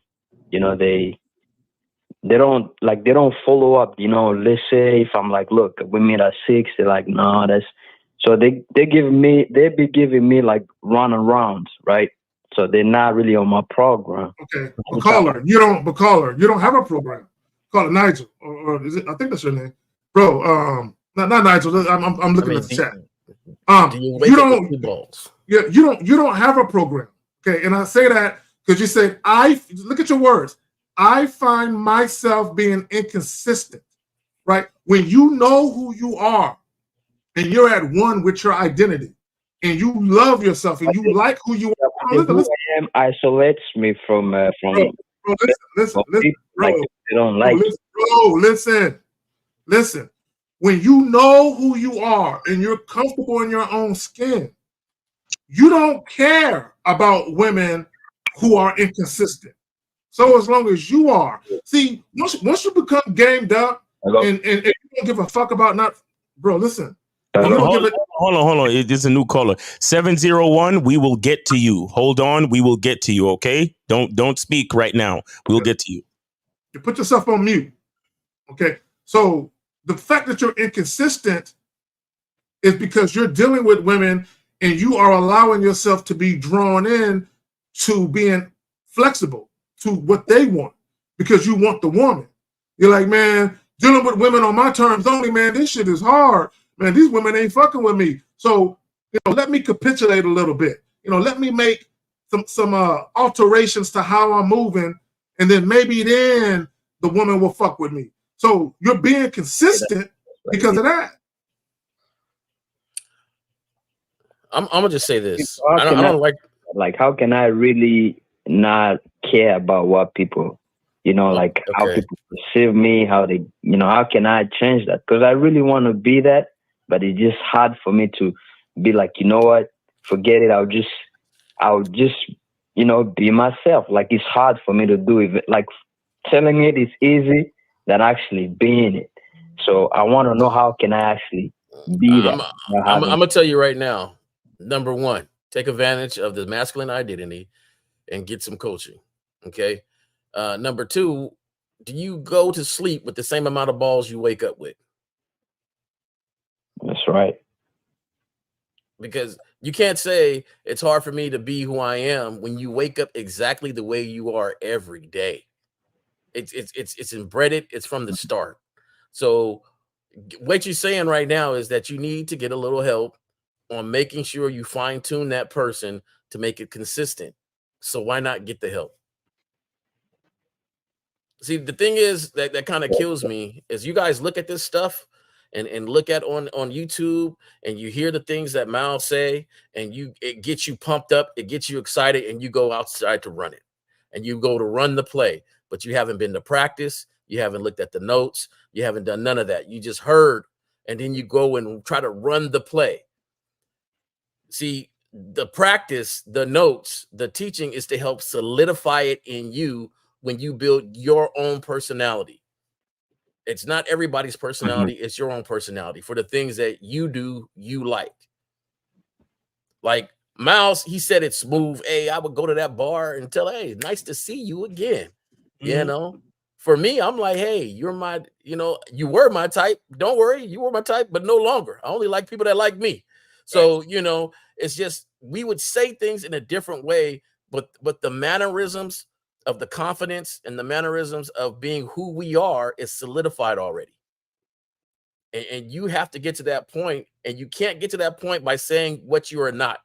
I am not this, I am not that, I am not this, which means you're concentrating on all the negative things about you. We stack on the positive things about us. Lack of gratitude. Caller, are you on the masculine identity membership for $1? Yes, I am. Okay, have you watched the gratitude video? Yes, I did. So you learned nothing. Well, I just wanted to call nothing, in, huh? so You've learned nothing, huh? No, it's good you called Oh in. no, I'm still learning. Of course, I am. Okay, well, you really need to you need to watch the video again and again until you get it, because you're still being ungrateful for your own life and for your own self. Perfect. I will watch it. So real quick, caller, before you go, right? And Frankie Shaw said it the best. In order to have a program, you got to set standards for yourself. See, a lot of you guys, you have dating preferences, right? And dating preferences are flexible, right? It's a preference today, but it might not be tomorrow.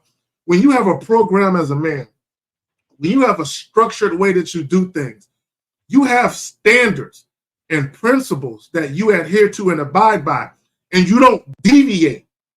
You don't deviate. You don't switch up for nobody. You don't change. You don't dilute yourself, meaning you don't water yourself down just so people might want to fuck with you. You be like, hey, this is who I am. If you fucking with me, then you fucking with me based on what I'm presenting to you. If that ain't your cup of tea, or if I ain't your cup of tea, bounce. Right? And it's all about compatibility. Real quick, I want guys to understand something. Stop trying to be compatible with women. Women should be compatible with you. Facts. Okay, period. Stop trying to be flexible where you're trying to fit in. You're trying to turn yourself from a square to a circle to fit the woman. No, this is who I am. This is what I'm, if you're fucking with me, this is the way I do shit. Set the tone and dictate and reinforce your shit the whole way through. From the very first time you say hello to the last time you stop talking to her. Okay? Whether it's 5 minutes later, 5 months later, 5 years later, or 50 years later. You know what I'm saying? Be the same way. Now, of course, you're going to evolve and grow and mature as a man. But as far as the premise of who you are, your standards as a man, it never changes. Period. Y'all got it. Yeah, and I could tell that you count a negative interaction with a female as a loss instead of as a gain of more time for you to go and do what you really want to do. And that's the problem with a lot of dudes is that save your time, right? I can approach somebody and they can be like, I'm not really interested. Cool. I only like guys that take me out. Well, I'm not taking you out. So right then, she has saved me a lot of time for the same results for other people. So you have a guy that says, I don't really take women out, but she says, hey, I take them out. Oh my God, man, dude, she was a 10. And so now you're taking her out. And then she doesn't really like you. She just likes to go out. And now she's at the point where she's like, I'm kind of through with you. Now, I didn't save myself a lot of time. And I appreciate that time saved, but now you're over here pondering over her. And that's the thing. You guys don't understand the benefit of maintaining and being you. And like Zach always say, you get things on the terms of your way. And it ciphers through all the other people that are not going to be good for you for your way. You guys just don't like to wait because now you're bending for her instead of staying stable for you. And that's why we say you're putting them on a pedestal, putting them first, because you're always trying to bend to them, thinking it's going to come back to your way. And it's never going to be your way because you didn't start it off your way. Well, see, and let me just say this, Jay. I'm going to pick up off that. And that's what leads to issues in relationships a lot of times, where guys, they start off bending the knee. They start off acquiescing and doing things at the behest of the woman. And then months or years into the situation, they realize it ain't what they thought it was. It ain't what they thought it was going to be. So then the guys start to have some animosity and some resentment, right? Because they're not getting what they thought they were going to get when they bend the knee, you know what I'm saying? Or when they acquiesce to the woman's whims. So now what happens is they try and take shit back. They try and pull shit back that they were doing. And then now the woman is tripping, and it creates this whole thing. Whereas if you deal with women on your terms from the very, very, very beginning, there is nothing for the woman to ever argue with you about, because she got with you on the premise of this is how it's going to be. And if you remain that same, if you maintain that same consistency, there is no reason for her to ever argue with you. This is why when guys argue in a relationship with chicks and they say arguing is normal, no, the reason why arguing is normal for a lot of people is because y'all are used to dealing with inconsistencies. That's what you're used to. You saw it coming up. You saw it growing up. You saw it with your parents, your aunts and uncles, your grandparents, your friends, folks. You saw inconsistency of character your whole life. So you think that shit is normal to fuss and fight and argue. Like when I see goofy ass posts, the same person I argue and fuss and fight with is the same person I want to love. It's like, what? Fight, fuss, and argue? It's not normal to do that. And the reason why that happens, again, it's a fucking mutiny. Okay? The woman is really arguing with you because she don't like your fucking leadership. But go ahead. Facts. But caller, we're gonna let you go, man. We on OT. So thanks for calling in. Good luck to you. Like I said, watch that gratitude video again and don't stop watching it till you get it. All right. I will. Thank you, guys. All right, peace, bro. Peace. Take it easy. Kill these lines. And I don't know if you want to do a couple questions and then we get up out. Yeah, you about to get up out of here. So let me choose some decent fucking questions and shit. Well, I gotta look at this because y'all be asking some of them. Whatnot to discuss. Okay, let me just get this right quick. It says, can you give examples of what not to discuss with women about yourself that's interested? Bro, guys, I'm gonna simply say this. What the fuck do you want? When you walk up on a woman or you match with a woman on these dating apps y'all be on, what do you want? Whatever you want to happen with that woman, everything you say and do should be centered around what you want. Fuck what she wants. Okay? And I say with all the respect in the world to the women, fuck what she wants. Fuck her agenda. It's not about her. Facts. It's about you. So if she wants a man to behave a certain way or act a certain way and you're not that guy, she needs to take her ass down the street and go find that nigga there. Right? Bro, so what do you want? So if a woman is asking you questions that ain't got nothing to do with your bottom line, don't answer them shits. Facts. Y'all got it, man. Y'all got it. Nah, that's real talk. That's real talk. I'm good on that question. Nah, you good? All right, cool. Let's go to this one right here. Hold on, where's it at? Oh, here we are. God damn. I'm gonna hate myself for this. G-Force. I've talked with this female for about 6 months, and we both aren't ready for a relationship. But sometimes I would tell her, I want a relationship with you if I'm ready. I want a relationship with you if I'm ready. What? I want a relationship with you if I'm ready? Yeah, I guess. Yeah, you fucking up, guys. There's a saying in customer service: under promise and over deliver. Under promise and over deliver. Whenever you deal with women, part of dealing with women on your terms is you always set a woman's expectations as to how it's going to be, so she understands the assignment. You're basically saying, oh, me and this woman been dealing with each other for 6 months. We both don't want a relationship, but I'm telling her, if I did want a relationship, it would be with you. Do you know how dumb that shit is, bro? You are literally cutting yourself off at the knees by telling a woman, oh, if I want something in the future, it'll be with you. You don't know that. You don't know what tomorrow brings, let alone 3-4 months down the road. I got it. I won't speak to that. It sounds like he's lying, and I don't approve any lying. Stick to what you really mean. That's the biggest mistake I did back in the day. When I had them, lying to them, making them feel good, and then you get to a point where you realize it don't. There's no need for that. because you're setting up falsehoods, which is presenting her with falsehoods, which making her be false towards you too. So Right. be genuine about what you mean and what you want. If you want a relationship, 6 months ain't long enough. But if you want a relationship with her, then you say that. I ain't waiting for nobody. So if you're really waiting for her in a relationship and she's not ready, then you should be moving on in the first place, because it's not what you really want. So you're all messed up in any scenario in this thing. And so I'm agreeing with you. Or, you said, am I fucking up? Yes, you're fucking up. Facts. Yeah, that's the answer to the question. Yes, you're fucking up. If you want more, get a coaching call. Like schedule a coaching call. There you go. Last question. He says, what are you guys' thoughts on people who fall in love quickly? Well, you niggas are tender dick middle school ass niggas. You guys think that's more infatuation or it's certainly how you feel? Bro, it's infatuation. You niggas. Bro, let me say this. Guys, for the love of God, listen to me. As a grown-ass man, stop being worried about all these little butterflies in your stomach, all these little frilly feelings you niggas be having. You need to deal with women from a place of practicality. Be pragmatic.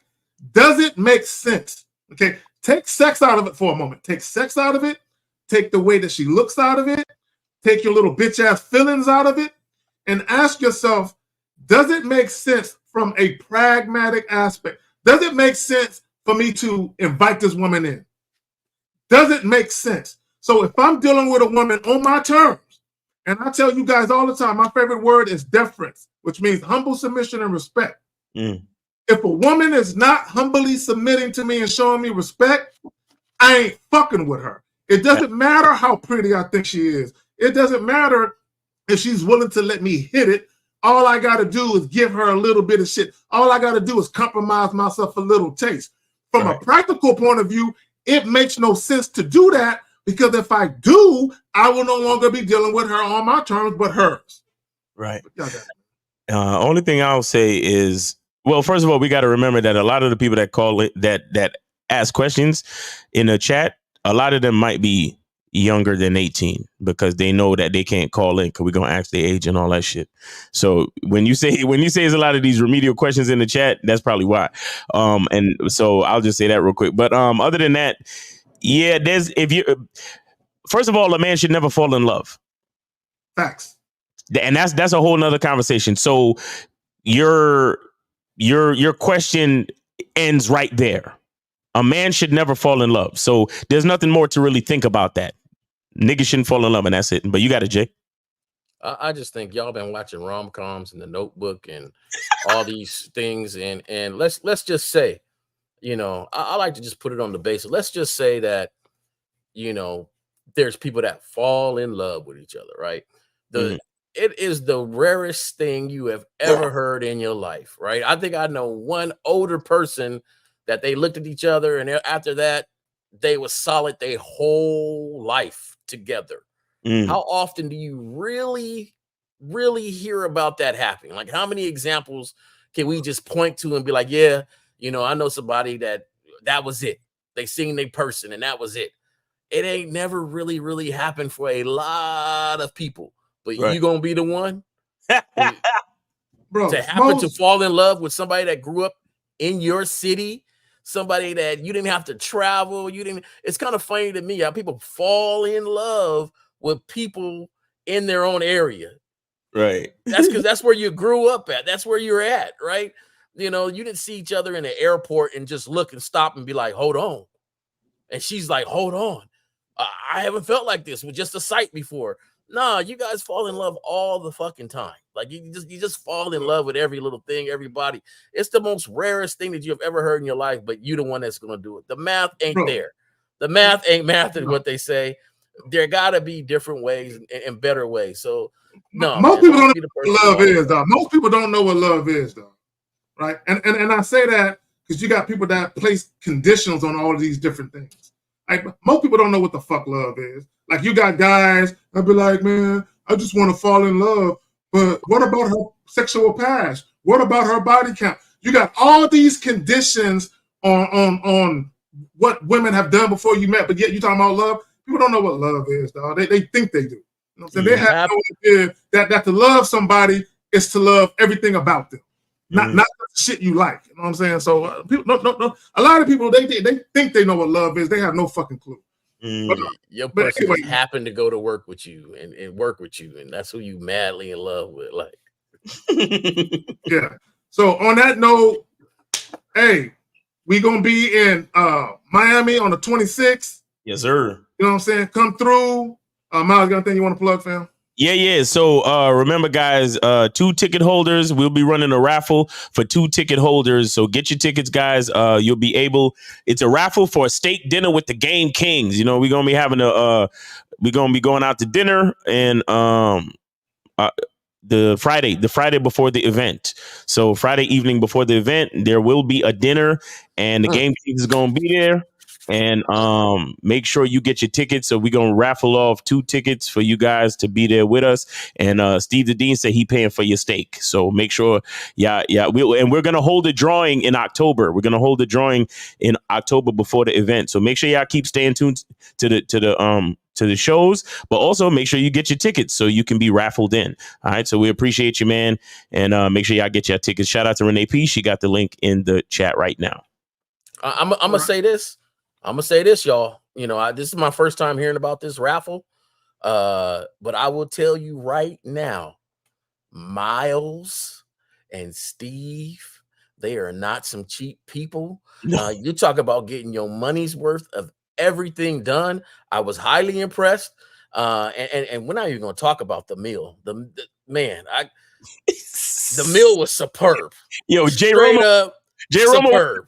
To nobody.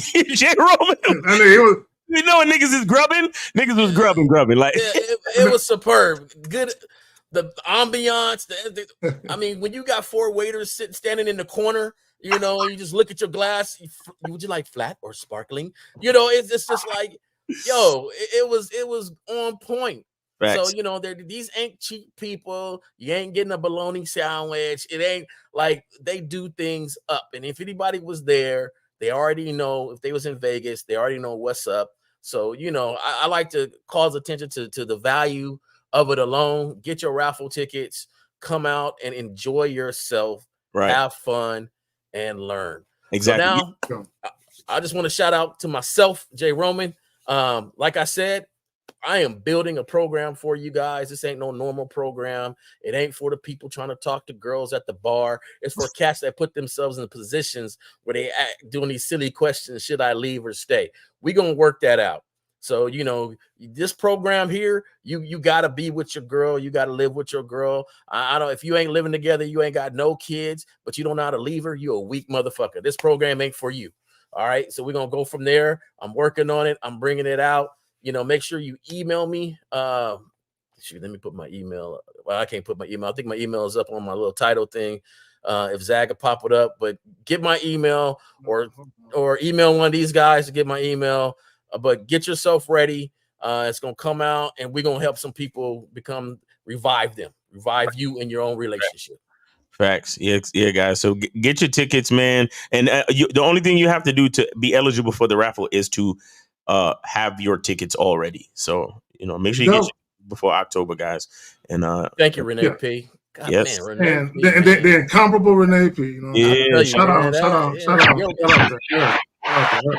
So, real quick, Lucario's going live, I believe, at 4:45 Eastern. So check it all out.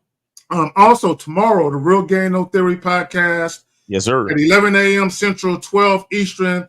Come through and fuck with myself, Miles, Steve the Dean, Lucario, 1950, and you know King Dre. He might stop through. I don't know, but the 5 of us is gonna be there. So come through and fuck with us heavy, guys. Like, share, and subscribe.